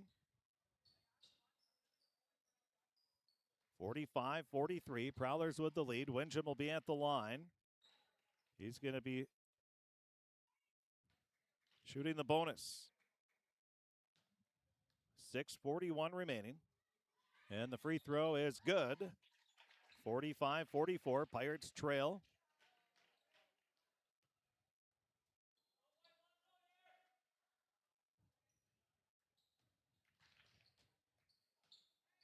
Eight free throws in the game made for Windjam. 2nd free throw is good. He's now made 8. He gets both free throws there. Big in the bonus. And the Pirates have tied it up at 45. Now the Prowlers with the ball. On the right wing with it. Pass goes up, top of the key. Now back over to the right wing. Inside to Wilcox. Wilcox fadeaway jumper. That's going to be short. Missed everything. Trying to save it, but it goes out of bounds. Last touch by Waldall. Now checking back into the game. Waldall will check out. The Prowlers' Cornelius will check back in. 45 apiece, 6:21 remaining. There we say in regulation. Windjam will bring it up. Left hand hit by dribble, leaves it over to Groven. Groven guarded closely by Bruce. Lays a pass off to Fee. Fee on the left wing. Tried to leave it inside. That's going to be tipped away and picked off by the Prowlers. Cornelius got his hand on it. Now Wilcox into the front court. At the top. Leaves it back over to Osowski. Osowski guarded by Smith. Crossover dribble. Drives into the lane. Puts it up. It's no good, but a foul is going to be called on Smith. That'll be Bo's 2nd personal foul. Or 3rd, excuse me. That'll be the 8th team foul. And at the line shooting 2 will be Osowski, who's looking for his first points of the game. He's shooting 2. First free throw, way off the mark. It's hard off the back iron.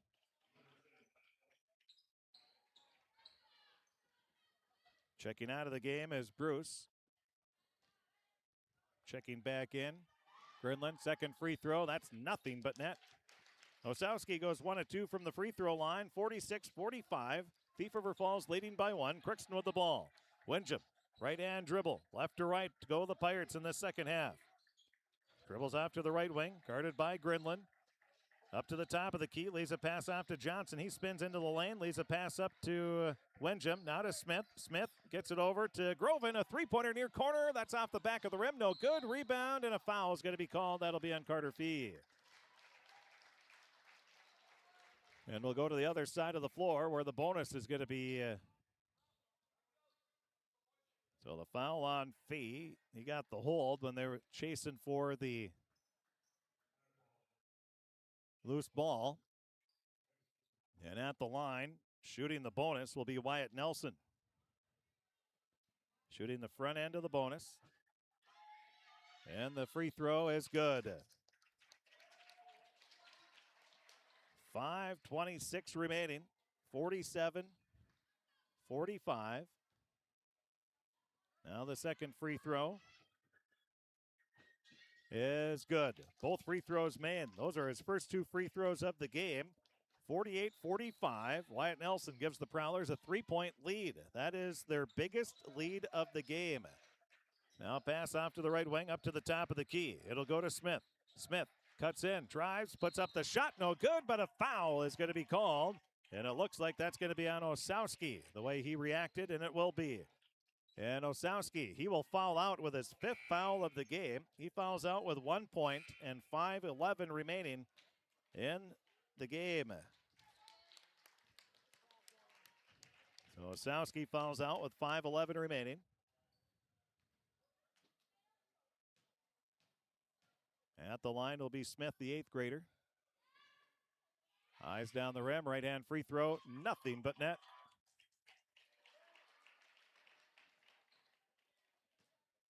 5:11 remaining. He'll be at the line shooting 1 more. Now the second free throw. Shot is good. 48-47. Stone cold is the 8th grader, Bo Smith, who gets both free throws. He now has 7 points in the game. And the Pirates back to within 1. Wilcox going to bring it up into the front court. Leaves a pass off right wing. Now it goes up to Grinlin inside. Putting up the shot off the side of the rim. No good as Nelson. Rebound, though, grabbed by the Prowlers. Wilcox lays it in for 2. Wilcox will get 2 more as the Prowlers get the offensive rebound in the putback. 50-47. Thief River Falls leading by 3. 4:45 remaining. Pirates with the ball. Looking to get it back within 1 or tie it up. Pass goes to Johnson. Johnson into the paint. Has the ball poked away. Picking it up is going to be Bruce. Bruce leaves a pass. Now it's going to be deflected by the Pirates, and Smith picks up the steal. That'll be his second of the game. He brings it into the front court. Leaves a pass back to Wenjum, who just crosses the half-court line. Wenjum guarded by Grinlin. He'll cut towards the paint. Leaves a pass up to Johnson. Johnson drives, and a travel called on Johnson. Coach Erdman telling his team, just relax, settle down. Now we're going to have a substitution. Fee's going to check in. He'll replace Smith. 4:16 remaining in the game. 50-47. Thief River Falls tying their biggest lead of the game, 3 points. Crookston jumped out to a 7-0 lead to start the game. They led 32-17 at halftime. But the Prowlers, as well as the Pirates played in the first half, the Prowlers have done the opposite here in the second. Now goes to the near sideline. Up to the top of the key. Driving into the lane. Stopping, putting up a shot. Blocking it is going to be Johnson. Then he grabs the loose ball rebound for his 13th rebound of the game. Now goes up top of the key to Wenjum. Wenjum, he'll drive in. A right-hand scoop shot. Rattles around and drops in good. Reggie Wenjum. 50-49. Pirates trail by 1. 3:35 remaining. Now the Prowlers, they'll come right back. Driving baseline, Nelson. He kicks a pass up top of the key to Grinlin. Grinlin with 20 seconds left on the shot clock. He'll dribble into the free throw line, leaves it back out. Working it around the perimeter, back off to Nelson. He leaves it back over to Wilcox. Wilcox turns around, puts up a shot way off the mark. Rebound, another one. 14th of the game for Johnson. He'll leave it out to Wenjum, and the Pirates have a chance to regain the lead. 3 minutes remaining in the game. Wenjum, top of the key, working on Grinlin. Gets a pick, doesn't use it, crosses over, leaves a pass to Cassavant, now over to Groven. Groven, back to Wenjum. He'll take a 3, hits it, Reggie Wenjum. It rolls around the rim, and Wenjum has the last 5 points. And a timeout's going to be called by the Prowlers with 2:41 remaining. 52-50, Crookston leading with 2:41 remaining. Prowlers call a timeout. We'll take one as well. We'll be back right after this 1-minute break.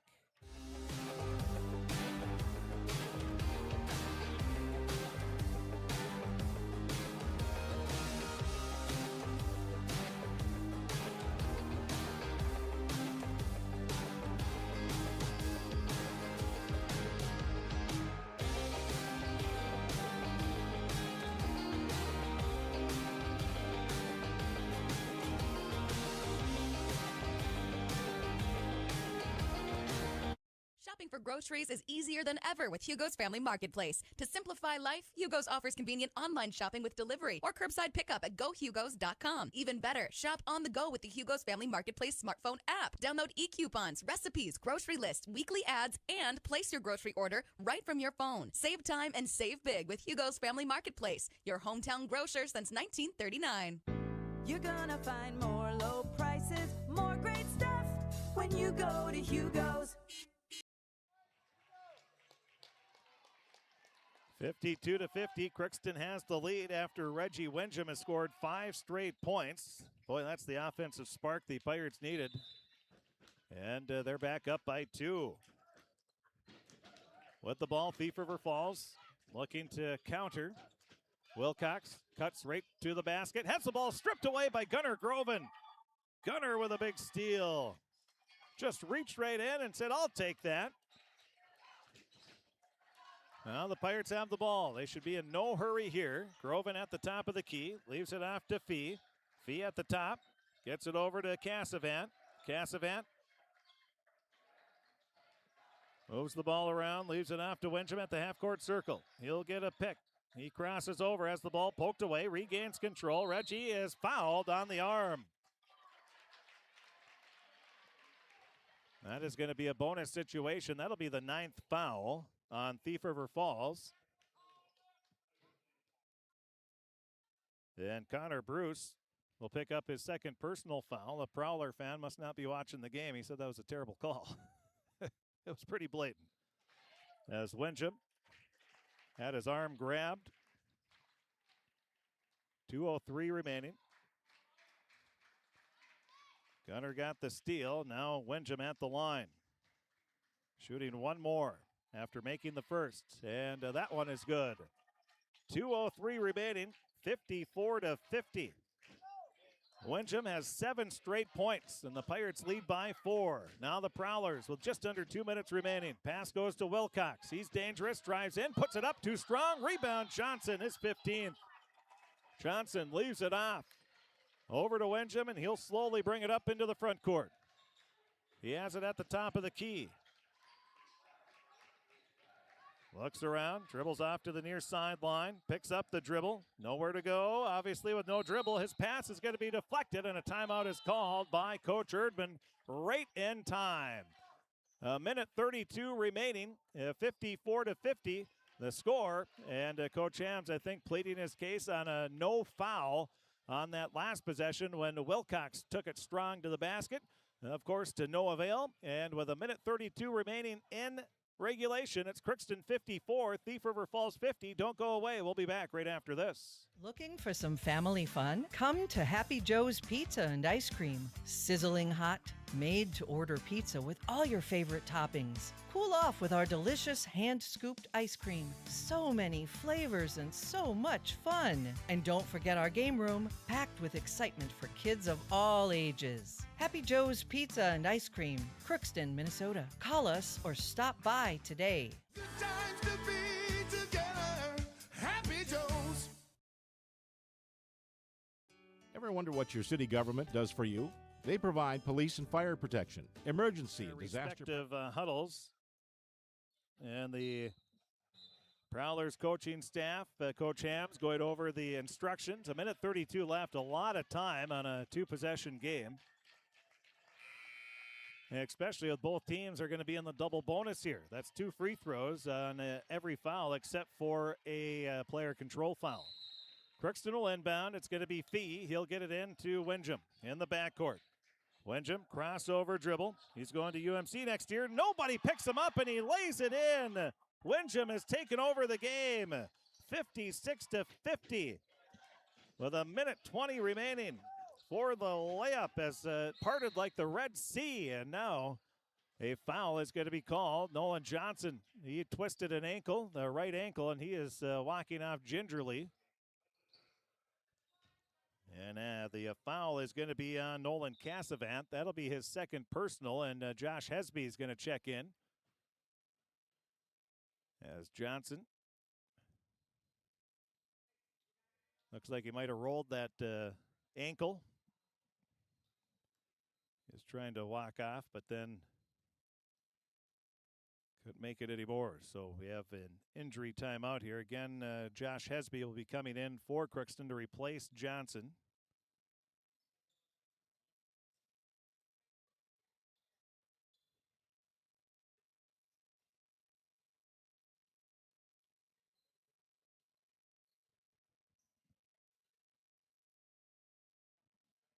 Well, somebody's alarm is going off. 56-50 is the score, and we're going to keep, maybe they're going to need somebody to help take them off. End of the second period. The Blackhawks lead the Minnesota Wild 3-1. And we get another final here from Goodridge. It was Warren Alvarado Oslo in girls basketball beating Goodridge Grigla 53-31. And now Johnson, they're bringing a wheelchair over. I think that's partially because none of his teammates, he's like, no, I'm not going in a wheelchair. Are you crazy? So he'll get some help off. I think his teammates just didn't want to have to try to carry him off because he's way bigger than everybody else on the team. The freshman's a big dude. So, yeah, he injured that ankle in the football season. I'm not sure if it was the right or left, but it looks like it's the right ankle here. And so hopefully Nolan will be okay. And now the first free throw for the Prowlers. Jet Cornelius. He gets it, his 6th point of the game. That breaks a 9-0 run by Reggie Windjam. And the second free throw is good. Minute 14 remaining. We've got a good one here, 56-52. Crookston turns the ball over. The ball is on the, Gunnar Groven touched it as he was out of bounds. And with 68 seconds remaining, 56-52 is the score. Crookston leading by 4. Pass goes over to the far sideline. A ball tipped away by Cassavan out of bounds. Good job by Nolan to knock it out. 65 seconds remaining. 2-possession lead for Crookston. Again, both teams with shooting the double bonus. So a foul gives you 2 free throws no matter what, unless it's a player control foul, which would be a charge or something like that. Grinlin lays it off to Wilcox. Wilcox, top of the key, pulls up, free throw line jumper. That's off the mark. Rebound tipped around. Hesby grabs it. That'll be his first rebound of the game. Out to Windjam, and he is going to be fouled. So Windjam will go to the other side of the floor where he'll be shooting 2 free throws. That is the double bonus now. With 46.1 seconds remaining. Windjam will be shooting 2.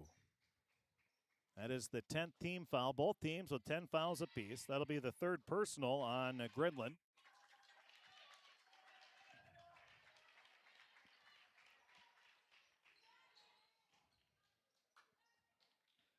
Now the second free throw for Windjam. Right-hand shot is no good.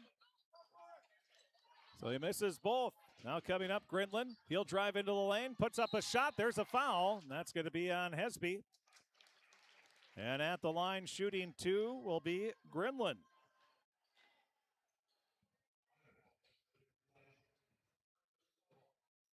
He has 2 points in the game. Will be shooting his first free throws. He's getting 2. And the first free throw is good. 39.7 seconds remaining, 56-53. The Prowlers within a possession now. Second free throw for Grinlin. Right-hand shot is good. He hits both.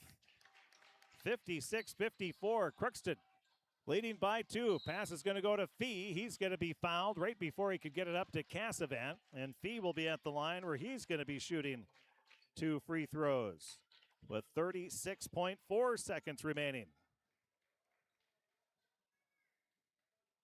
So Fee shooting 2 shots. He's tying the shoe here before he takes his shots.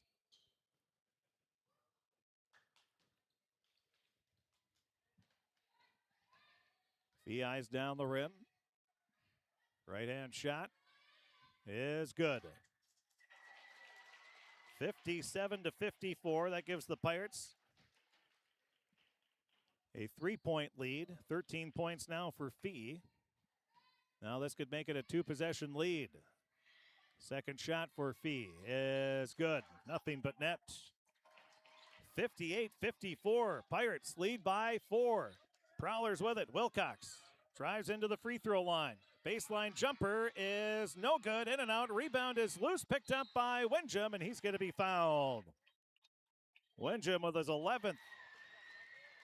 And the Pirates 26.3 seconds away from winning their first game of the season. They're 0-12. They lost in overtime to Bagley. Thought they should have had that one. And they're looking to get a big win against Thief River Falls, who is 7-6 on the season. First free throw is good. Pirates hit their free throws. They're going to win the game. Easy as that. Well, it's not as easy as that in high school sports, but they should anyway. 59-54. Reggie will shoot one more. Second free throw is no good. 59-54. Crookston leads. 23 seconds remaining. Now Wilcox a three. That misses everything. Might have been partially blocked. Fee grabs the rebound. His 11th of the game, and he's going to be fouled, and he'll be at the line shooting two. Windham gets his second block of the game as he got part of the ball. And the foul is going to be the fourth personal on Grinland. Now Fee at the line. He'll be shooting two shots. 16 seconds remaining. Eyes down the rim. Right-hand shot is in and out. No good. Boy, the Pirates not helping themselves out here.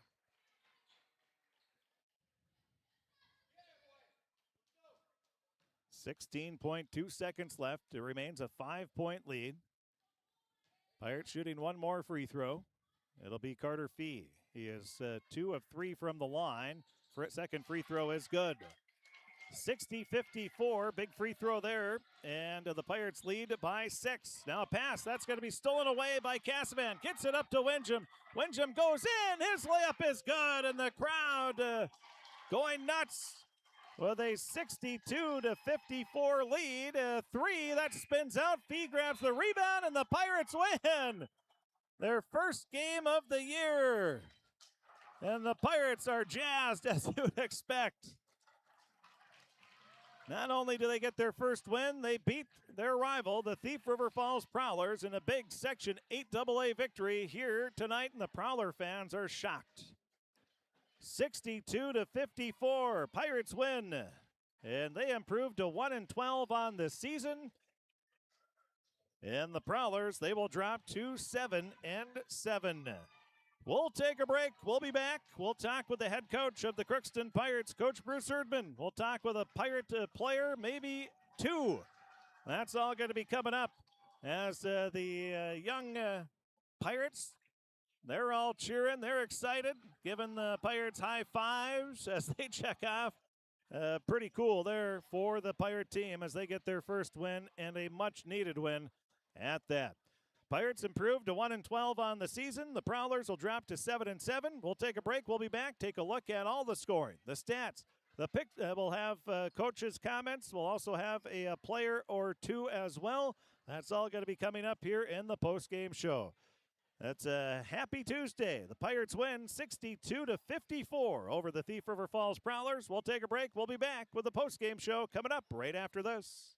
Hi, I'm Dr. Angie Smith, optometrist at the Crookston Eye Clinic and Foston Eye Clinic. We aim to provide high-quality products to our patients, things that we use ourselves in treating our own dry eye or coatings that we like to use on our own glasses. We offer myopia control contact lenses for children, which are soft contacts that not only correct their vision, but are designed to slow the progression of their nearsightedness. The eyes lead the body, and we are passionate about helping the eyes be safer, sharper, and faster.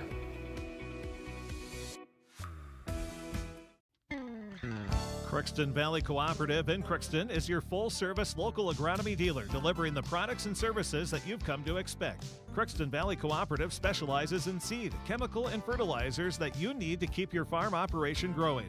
For expert advice you can rely on, give Sean, Mike, or Matt a call at 281-1178 today, or stop by at Crookston Valley Cooperative, located at 1122 Fairfax Avenue in Crookston.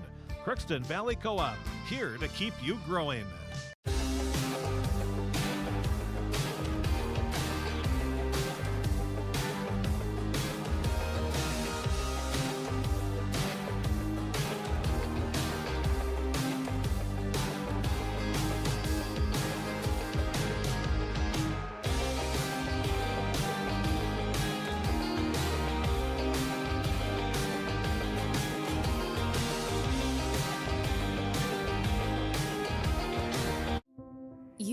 Waiting for a chance to do something that matters, something big without a big price tag.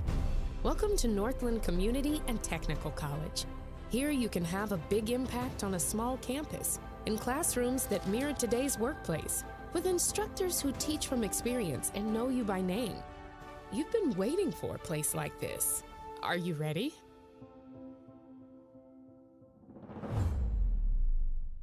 Want to own a home, especially your first? Well then, welcome home to the Old National Bank Down Payment Assistance Program. We're here to help you from start to finish and make getting a mortgage a little easier. Plus, you may be eligible for up to $15,000 to use toward your down payment. How's that for a little easier? Everyone deserves a place to call home and a bank to help get them there. Connect with an Old National mortgage lender to learn more. Old National Bank. Get old in your new home.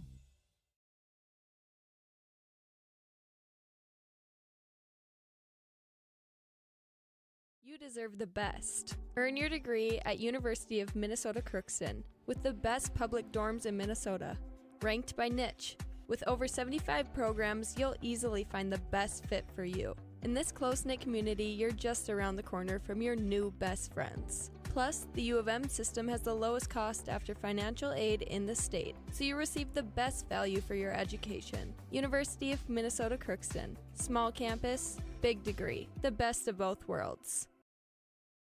62-54 victory. 62-54 victory for the Pirates as they led 32-17 at halftime. And then it was the Prowlers, let's see. They scored 37 in the second half. Crookston scored 30. So the scoring picked up quite a bit for the Prowlers in that second half. But the Pirates are able to hold on. Crookston trailed 50-47 with 4:50 remaining. That tied the largest deficit of the game for Crookston. And then Reggie Windham, he goes on a 9-0 run over a 3-minute span, and that gives the Pirates a 56-50 lead. Again, a 9-0 run by Reggie Windham, and then the run finally was halted by a basket by Jet Cornelius, or 2 free throws, excuse me. Then it was followed by 2 more free throws by Grinlin. Fee made 2 free throws for Crookston to give the Pirates a 58-54 lead. Windham hit 1 free throw. Fee hit 1, and then Windham gets a bucket at the end of the game. And the Pirates win 62-54, and the Pirate fans, they go crazy getting their first win of the season. Again, by a final score of 62-54. Taking a look at the scoring, Crookston was led by Reggie Windham. He led all scorers with 27 points. He also had 11 rebounds, 5 assists, and 2 blocks. Then 15 points, 12 rebounds for Carter Fee. And 7 points and 2 rebounds and 2 steals for Gunnar Groven, including that big one at the end. Then it was 7 points off the bench for Bo Smith. He had 2 rebounds, 2 steals, and 2 assists in the game. Then 4 points and 15 rebounds, 2 blocks, and 2 assists for Nolan Johnson, and 2 points for Nolan Cassavan, along with 2 rebounds and 3 assists for Nolan. Playing and not scoring was Jacob Halverson. For the Thief River Falls Prowlers, they were led Wyatt Nelson. He scored 17 in the second half. He single-handedly carried his team on his back to get him back into it. And actually, he went on a 9-0 run of his own early in the first half to get his team within a 34-26 deficit. But then Wilcox started to chip in as well. So those two single-handedly brought their team back into it in that second half of play. The game was tied at 43 at 45, and that was the last tie in the game. So again, 19 points for Wyatt Nelson, 17 for Bridger Wilcox. 9 of those for Bridger were in the second half. 7 points for Jet Cornelius, 4 points for Tucker Grinlin, 4 points for Connor Bruce, and then 2 points for Elaine Waldall. Cornelius, I mentioned he had 7 as well. Playing and not scoring were Casey Nelson, and I think that might have been it that played and did not score. Crookston outscored Thief River Falls 32-17 in the first half. Thief River Falls outscored Crookston 37-30 in the second half, but the Pirates were able to hit enough free throws down the stretch, and they win the game 62-54. Crookston gets that much-needed first win of the season. They improved to 1-12 on the year. And right now the Pirates are saying, who do we play tomorrow? They want to play. Unfortunately, it's Wednesday. But this is a big win for the Pirates. Not only because it's a win, their first one, but it's against Thief RIver Falls, who are now 7-7. So it's against a quality opponent. And the Pirates finally put, I wouldn't say a full 36 minutes together, but they put a pretty solid game together, especially that first half, by far the best half they played all season. So the Pirates win. They improved to 1-12. They get 2 out of the 3 victories here on the evening, so that's also another positive. And the Prowlers, they'll be upset they weren't able to finish off that outstanding comeback in the second half, but they have to be, well, they're going to be upset with how they played in the first half, but they have to be happy with how they played in the second half. They were solid. So it's sort of a tale of two halves for each team. We will take a break. We'll be back. We'll talk with the head coach of the Crookston Pirates, Coach Bruce Erdman. We'll talk with the Reggie Windjam, maybe another player as well. That's all going to be coming up next here in the post-game show. Crookston wins in boys basketball 62-54. It looks like Roseau Ram boys hockey. They win 5-3. Those darn Rams, they're able to come from behind to beat the Pirates late in the third period. But we'll take a break. We'll be back and have the rest of the post-game show coming up right after this.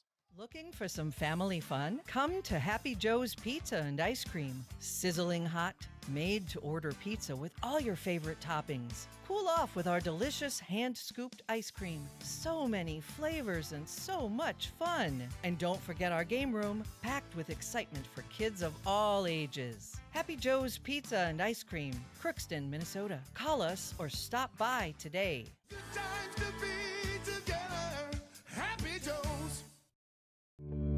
I don't think that everybody wants to lead necessarily, but everybody wants to be a part of a team, and I think we provide that. Blaine Vanosic, I've been at Zavrals for, this is my 23rd season. My dad is an extremely hard worker. I wanted to be like him. I wanted to work, honest work, and provide for my family like he does, and just live a comfortable life. And I found that here at RJ Zavril & Sons. It feels great. I'm Dr. Angie Smith, optometrist at the Crookston Eye Clinic and Foston Eye Clinic. We aim to provide high-quality products to our patients, things that we use ourselves in treating our own dry eye or coatings that we like to use on our own glasses.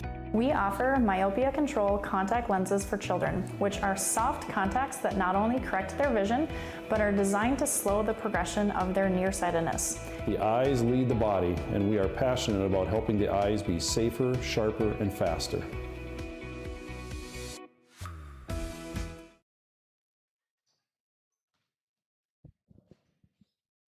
And welcome back to the post-game show as we're going to take a quick look at our Draft Sports Bar and Grill scoreboard update. We have some scores to pass along before we talk with Coach Erdman and our Pirate players of the game.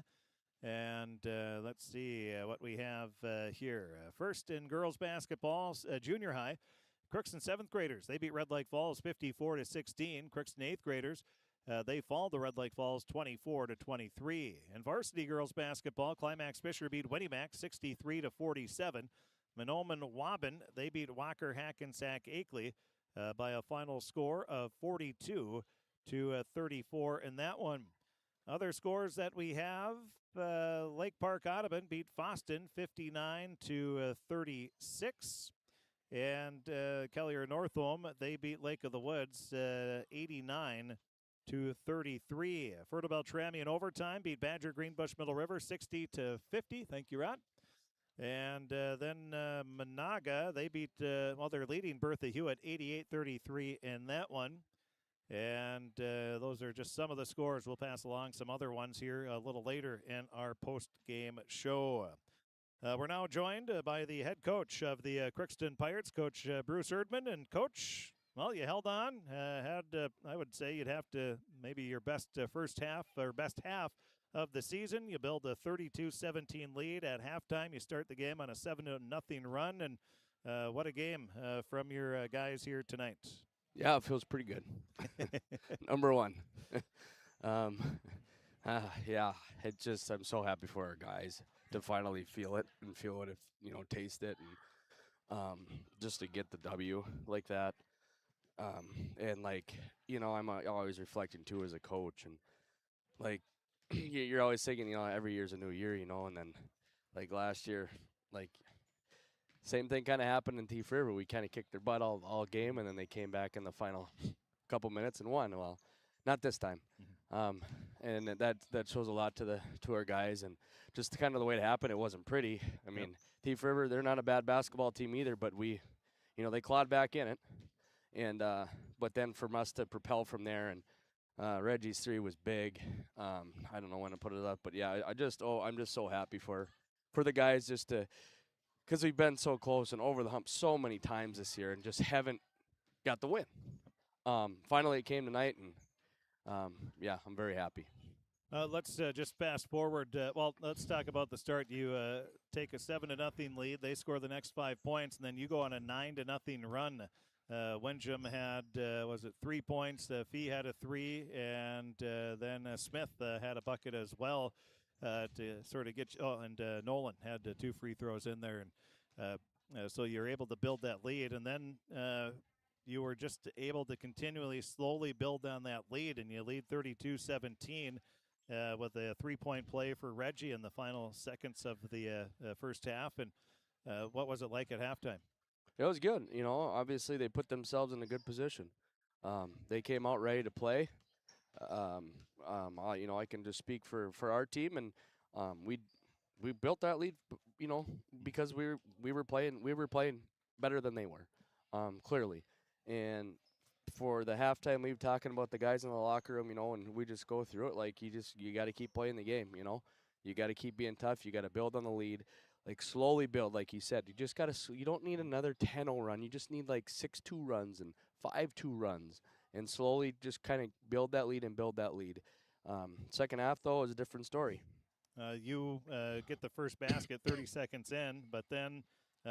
Taking over the game a little bit, you had Wyatt Nelson for Thief River Falls. He goes on a 9-0 run on his own to sort of get him back into it. And then Bridger Wilcox picked up his game a little bit, and next thing you know, you're tied at 43 apiece. Yeah, they're those two guys. They're good players, and they got to the rim, and we lost a few. We lost one of them or a couple on Wilcox on the screen, and. Reggie and Gunner, they're guarding them, and they just gotta you play the game. You got to play all 38 minutes. You know what I mean? So we gotta or 30 whatever how many minutes 36. Yeah, there you go. That didn't sound right. I wasn't gonna say it. No, that's all right. You can call me out. I was, but like those guys, and they get them going. And then they got comfortable a little bit, and the lead, they got that. I think they took the lead actually, and that for a little bit there, and they got that taste, and it's but our guys just hung in there and battled with them, and eventually we were on top. You trailed 50-47 with 4:50 remaining. Reggie Windjam gets a bucket. He follows with a 3 with 2:41 left, give you a 52-50 lead, and then I thought maybe the play of the game was. Gunnar Groven, Wilcox drives into the lane. He strips the ball right out of his hands. You get a huge stop there, and then Reggie continues to continue his run of 9 straight points for Reggie, and obviously that was probably the stretch of the game for him. That was a big stretch in there because it was just kind of right there. So who's going to take the game? Who's going to grab it? And Gunnar grabbed it from them, and we went down, and Reggie hits a big. I don't know what the score was at the time when he made that 3. It was, you trailed by one. By one, and that it was a deep 3, but I'm so glad it happened to him because he works so hard, and for him to hit a 3 like that in a big shot, I don't know how much time was left. I don't think there was much, 2 minutes, and then we get another stop. Then we get fouled. We finished. Biggie goes down. Nolan Johnson, I call him Biggie. We all call him Biggie, but he goes down, and we still end up closing the game out by getting defensive rebounds. And like I told Reggie and the team in the locker room, like number 5 is taking some ridiculously tough shots. And I know the few calls were probably not calls, but he was just in his face. Yep. They were really hard shots, and And you didn't give up anything easy. He didn't. No, we made him. That was that last 2 or 3 minutes there. They really had to work for them.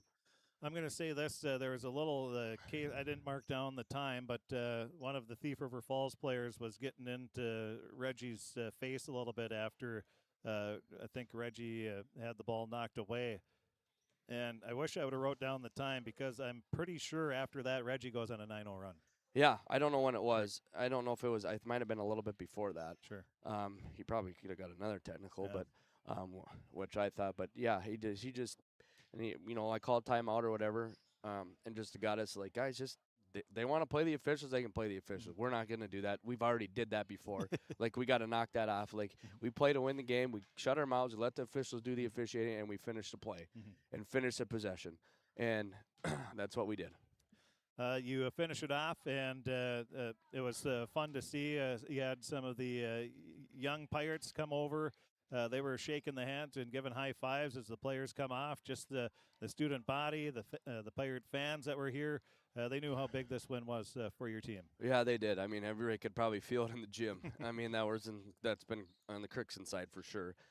It was good, and just to see, us win, and I don't know when the last time they beat Thief River, but just, and that doesn't really matter. Every team, you just got to play to win the game, no matter who you're playing. But still, it's like it's just like I told you, like I tell you guys this all the time, and then finally for them to experience it, and like you said, with the atmosphere that we had, and with the little Pirate Brothers, because they're going to be in there one day and doing the same thing. So it was just a fun win for the guys tonight. It's a big win. It's a big win to get too. that first win, and not only to get the win, but you do it against Thief River Falls, which makes it even a little sweeter. It does. It's always a section game. We beat them and at our place, and we've had a few home games that haven't gone our way this year, and to do it in front of the fans, and it was kind of. I'm not going to say monkey off our back because believe in that, but you know what I mean. It's just we needed it for morale, everything. We just needed it. Too bad you don't play tomorrow. Yeah, yeah. Too bad. I mean, we had a week off there, and I was like, as a coach, we were obviously practicing and stuff. We had a storm day in there where we couldn't, or a cold weather day. I wouldn't even call it a storm day. People got coats. We should have been practicing. But it's like we just you always wonder as a coach. Like back to my point, like what team's going to show up? Are we going to be resty? Are we going to be, because we didn't play very well last game. And are we going to be, like, how are we going to come out? You know what I mean? And you're always thinking about that. And we just, like, I obviously have a ton of confidence in the guys. And they came out and they're like, all right, let's go. And it was a good night. Yeah, it was a good night. Fun night, as we said, much-needed win. And from the free throw line, you shot 19 of 27, but you hit most of your shots, when you needed them to get that two-score lead. And you get the win. And, Coach, congratulations. And hopefully it'll be a good practice tomorrow. Yeah, I hope so, too. We're not early tomorrow, so that's always good. But, no, it was definitely a good win tonight, and a lot of good fans like we talked about earlier. And to finish it on a high note, that we just got to keep it going now. Yep. Well, you got one. Might as well start a streak, right? That's right, and we can, too. Yep. Coach, thanks for talking to us. Congratulations. Thanks, Chris. Yep. That is Coach Bruce Erdman of the victorious Crookston Pirates. We thank him for talking with us here in the post-game show. Now we're going to talk with our two Pirate players of the game. Since it's the first win in 13 games, we're going to talk to a couple here. We'll talk to two seniors, and we're going to talk with Reggie Windham first of all. And Reggie, first of all, congratulations. How does it feel? It feels great to get this first win, and many more to come. And I'm just so happy right now. I'm very blessed. Guide us through the game. You jump out to a 7-0 lead. They make a little bit of a run. You bounce back with a 9-0 lead. You had, I think, 4 points in that span, and you lead at halftime. And obviously, you had to be pretty happy with how things were going in the first half.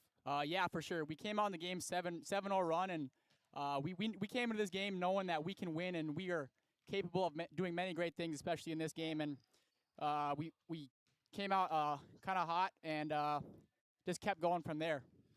You finish, let's go into the second half. They make a run, and late, about 5 minutes left or so, they're able to take a lead. But then you're trailing 50-47. You score 9 straight points and give your team the lead. What were you thinking during that stretch? Do you remember much from there? I don't remember a whole lot. I was kind of just in a flow state, and I knew they couldn't really guard me. I knew I could get to the paint every time, and I could make things happen. So I would try my best to get to the paint and make things happen for my team. You hit a big three. That was the fifth point of that 9-0 run, and that was from way downtown. And were you feeling it at that point? A little bit. In the first half, I hit 0 threes, and then I came out missed another 3 in the second half. But I came off a screen, I think, or I don't know who said it, but I came off a screen, got my feet set, and I looked at the rim, and I was just feeling it, so I let it fly, and it went in. So. You went to the line 19 times. That's the most you've had this season. And as you said, you were able to get by, and you're taking the ball to the basket rewarded, and you're able to make 12 of those. And again, is that something that you're going to maybe look at doing a little more, especially when you have that advantage? Yeah, for sure. 12 out of 19. I got to improve a little bit, but could be worse. Yeah, definitely getting downhill is one thing that I work on a lot. In this game, I knew I could get past my defender, so I tried getting him up in the air when I got in the paint and tried getting fouled and getting to the line as much as I could. You were able to get the victory, and you and Carter were able to hit enough free throws down the stretch to solidify the win. But how did that feel you were able to get that layup at the end to really put the nail in? It felt great. I don't know how about as much about I making the free throws, but Carter came in clutch in the end and made those free throws. But it feels great to get this first win, and I'm just so happy right now, and so happy for my team. What was it like in the locker? Well, first, when you're leaving the court, you had some of the younger kids that were down there giving you high fives. The student body was going crazy. That had to be pretty fun. Yeah, it was a great atmosphere tonight. A lot of people came out. Finally had a decent student section, and all the younger kids always create a great environment for us. And it's super fun when they come out and make a loud environment and great atmosphere. And then getting into the locker room, we have a tradition where we play this song called "Win." And we all just go absolutely crazy. And it was super fun. Coach got in there, was pushing us around. We were all jumping around. And it's just great. It's great right now, honestly. Yeah, well, congratulations, Reggie. Great game. And best of luck here the rest of the way. Thank you very much, Chris. Thank you. That is Reggie Windjam. And we'll talk with another senior, the Carter Fee. He had 15 points. We should also mention Reggie had 27 points, 11 rebounds, 5 assists, 2 blocks in the game. And big game there. And then Carter Fee, he had 15 points, 12 rebounds. I don't see any steals or assists in there, but he joins us now. And Carter, first of all, congratulations. How does this feel to get that first win? I mean, it feels amazing to get it out of the way. Now we have a couple winnable games coming up, and it's just nice getting that first win out of the way with this great atmosphere we had tonight. You led 32-17 at halftime, the best half you guys have played. What was it like at halftime going into the half, knowing you played as well as you did? Well, we tried going into the half, thinking that it was still 0-0, and we were just going to bust our butts still. It was an incredible feeling being up at halftime, and, yeah, it was just awesome. Second half, they're able to make a little bit of a run. All of a sudden, they take the lead with 5-6 minutes left. And then Reggie goes on a 9-0 run. Gunner had a big steal from Bridger, and right after he scored his first 5 there. But you guys came up with plays when you needed to, it seemed like. Yeah, I mean, it's nice having Reggie on your team because you just know no matter what, he can make something happen, and he definitely did that tonight. And we had a couple nice shots. Everything was going our way, it seemed like. You knew Bridger is an outstanding player, and Wyatt Nelson as well. They combined for 36 points, but they had a bunch in the second half. What did they do differently in the second half? They started moving the ball a little bit better, and then they just started ISO balling basically. Mm-hmm. You get the win. You and Reggie were able to make some free throws down the stretch. How nerve-wracking was that when you're at the line, knowing the game's kind of on the line? I mean, we do this thing at practice where we're shooting free throws and then coach stops it, and then everyone watches one person shoot their free throws. So it's nothing new. I mean, I wasn't very nervous going into the free throws. What was it like when you walked off the court? You had the little Pirates there giving you high fives, and the student body was going crazy across the way, and then getting into the locker room. What was all that like? I mean, it was awesome. The little kids, they look up to us, you know, and when they see us win, they go crazy. That's always fun. And then the student body was going crazy. You can hear them the whole game. And then we get into the locker room and we play our song that we play when we win. And coach went crazy. He walks in just screaming and shouting, going crazy. And you know, it's always fun when you see your coach like hyped up like that. How big is this for the rest of the season now? I think we got a massive weight off our shoulders, so I think we can go into every game with a positive attitude, thinking that we can win this next game. Just go play, have fun, and know that you can win no matter who you play. Yep, pretty much. All right. Well, Carter, thanks for talking with us, and best of luck here the rest of the way. Thank you. Yep. That is, again, our two Pirate players of the game, two seniors. Reggie Windjam, 27 points, 11 rebounds, 5 assists, 2 blocks. Carter Fee had 15 points, 12 rebounds. And then Nolan Johnson, he had 4 points, 15 rebounds, 2 blocks, and 2 assists. And we have to also point out the great game by Gunnar Groven. He had 7 points. He had 2 rebounds. He had 2 steals. He had a pair of assists as well, but his biggest steal was the one with, I didn't write down the time. It was between probably about 2:15 when Bridger Wilcox drove into the lane. Gunnar stripped the ball right out of his hands, and that kept that run going by the Pirates. The Pirates were 19 of 27 from the free throw line. Windjam 12 of 19. Fee was 3 of 4, and then you had Bo Smith and Nolan Johnson. They were both 2 of 2 from the charity stripe. Thief RIver Falls, they were 8 of 11 from the free throw line. They shot very well. The 3 of 3 from the line for Cornelius, and then you had 2 of 2 from the line for Nelson and Grinlin. 1 of 2 for Osowski, who fouled out, by the way, with 5:11 remaining. Then you had, 0 for 1 for both Wilcox and Bruce. See, 1 3 apiece for Wilcox and Nelson. That's all they made was only 2 threes. Crookston had 7 threes in the game. The Prowlers had 20 2-pointers, and the Pirates had 11. But again, it was the free throws and the 3-pointers. That was the difference for the Pirates. Taking a look at our Draft Sports Bar and Grill scoreboard update. Happy Crookston High School Gymnasium tonight as the Pirates come away with a final score. The victory was 62-54 over the Thief RIver Falls Prowlers. The Pirates improved to 1-12 on the season, while the Prowlers of Thief RIver Falls, they will drop to 7-7 on the year. Other scores that we have in boys hockey, Bagley Foston beat Moose Lake Willow River 14-0. In other boys hockey, let's see if we can refresh our scoreboard here. And going through the scores, let's see. This is we're going to have to might take a moment here. Again, Roseau beat Crookston by a score of 5-3. Crookston led 3-1. But the Roseau Rams score 4 unanswered goals to come from behind in the third period to beat Crookston 5-3.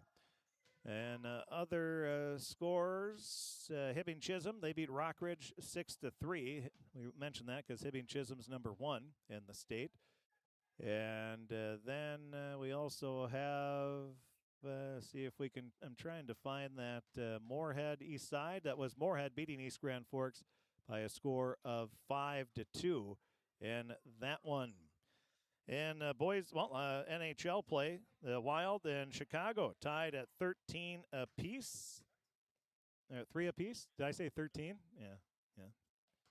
Just making sure everybody's listening. And girls basketball, Kellier Northome beat Lake of the Woods 89-33. That would be awesome if it's 13 apiece. That'd be a great game to be a part of. Ears would hurt from the horn going off all the time. But Lake Park Audubon beat Foston 59-36. The Pirates tired them out last night.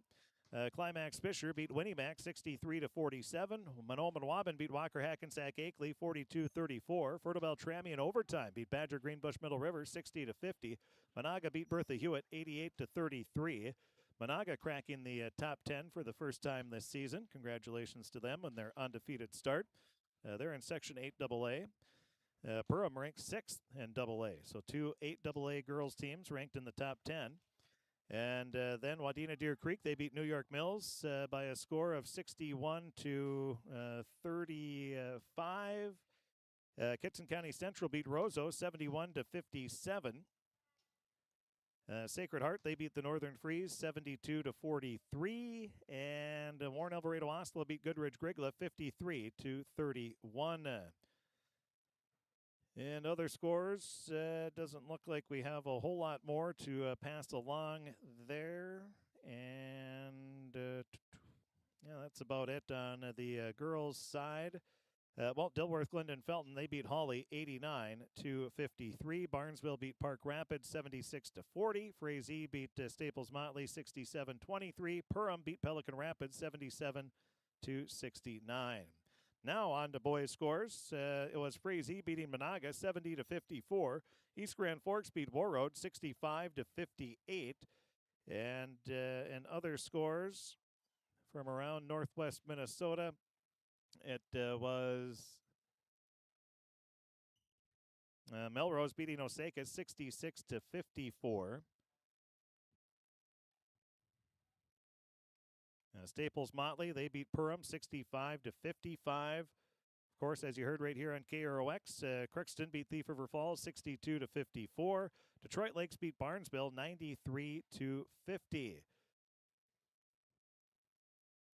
Other scores that we can pass along in boys basketball: Big Fork beat Black Duck 80 to 60, and Breckenridge, they beat Battle Lake 82 to 47. Cherry, they led Chisholm 58 to 15 at halftime. Kelly Northwell beat Lake of the Woods 81 to 53. This is all boys basketball. Number 1 ranked Henning beat Norman County Eastdale and Hitterdal 70 to 60 in Twin Valley. Sacred Heart beat Clibberick Gonvick 76 to 60. Fertile Beltrami beat Mahnomen Waban 71 to 53. Park Christian beat Lake Park Audubon 72-63.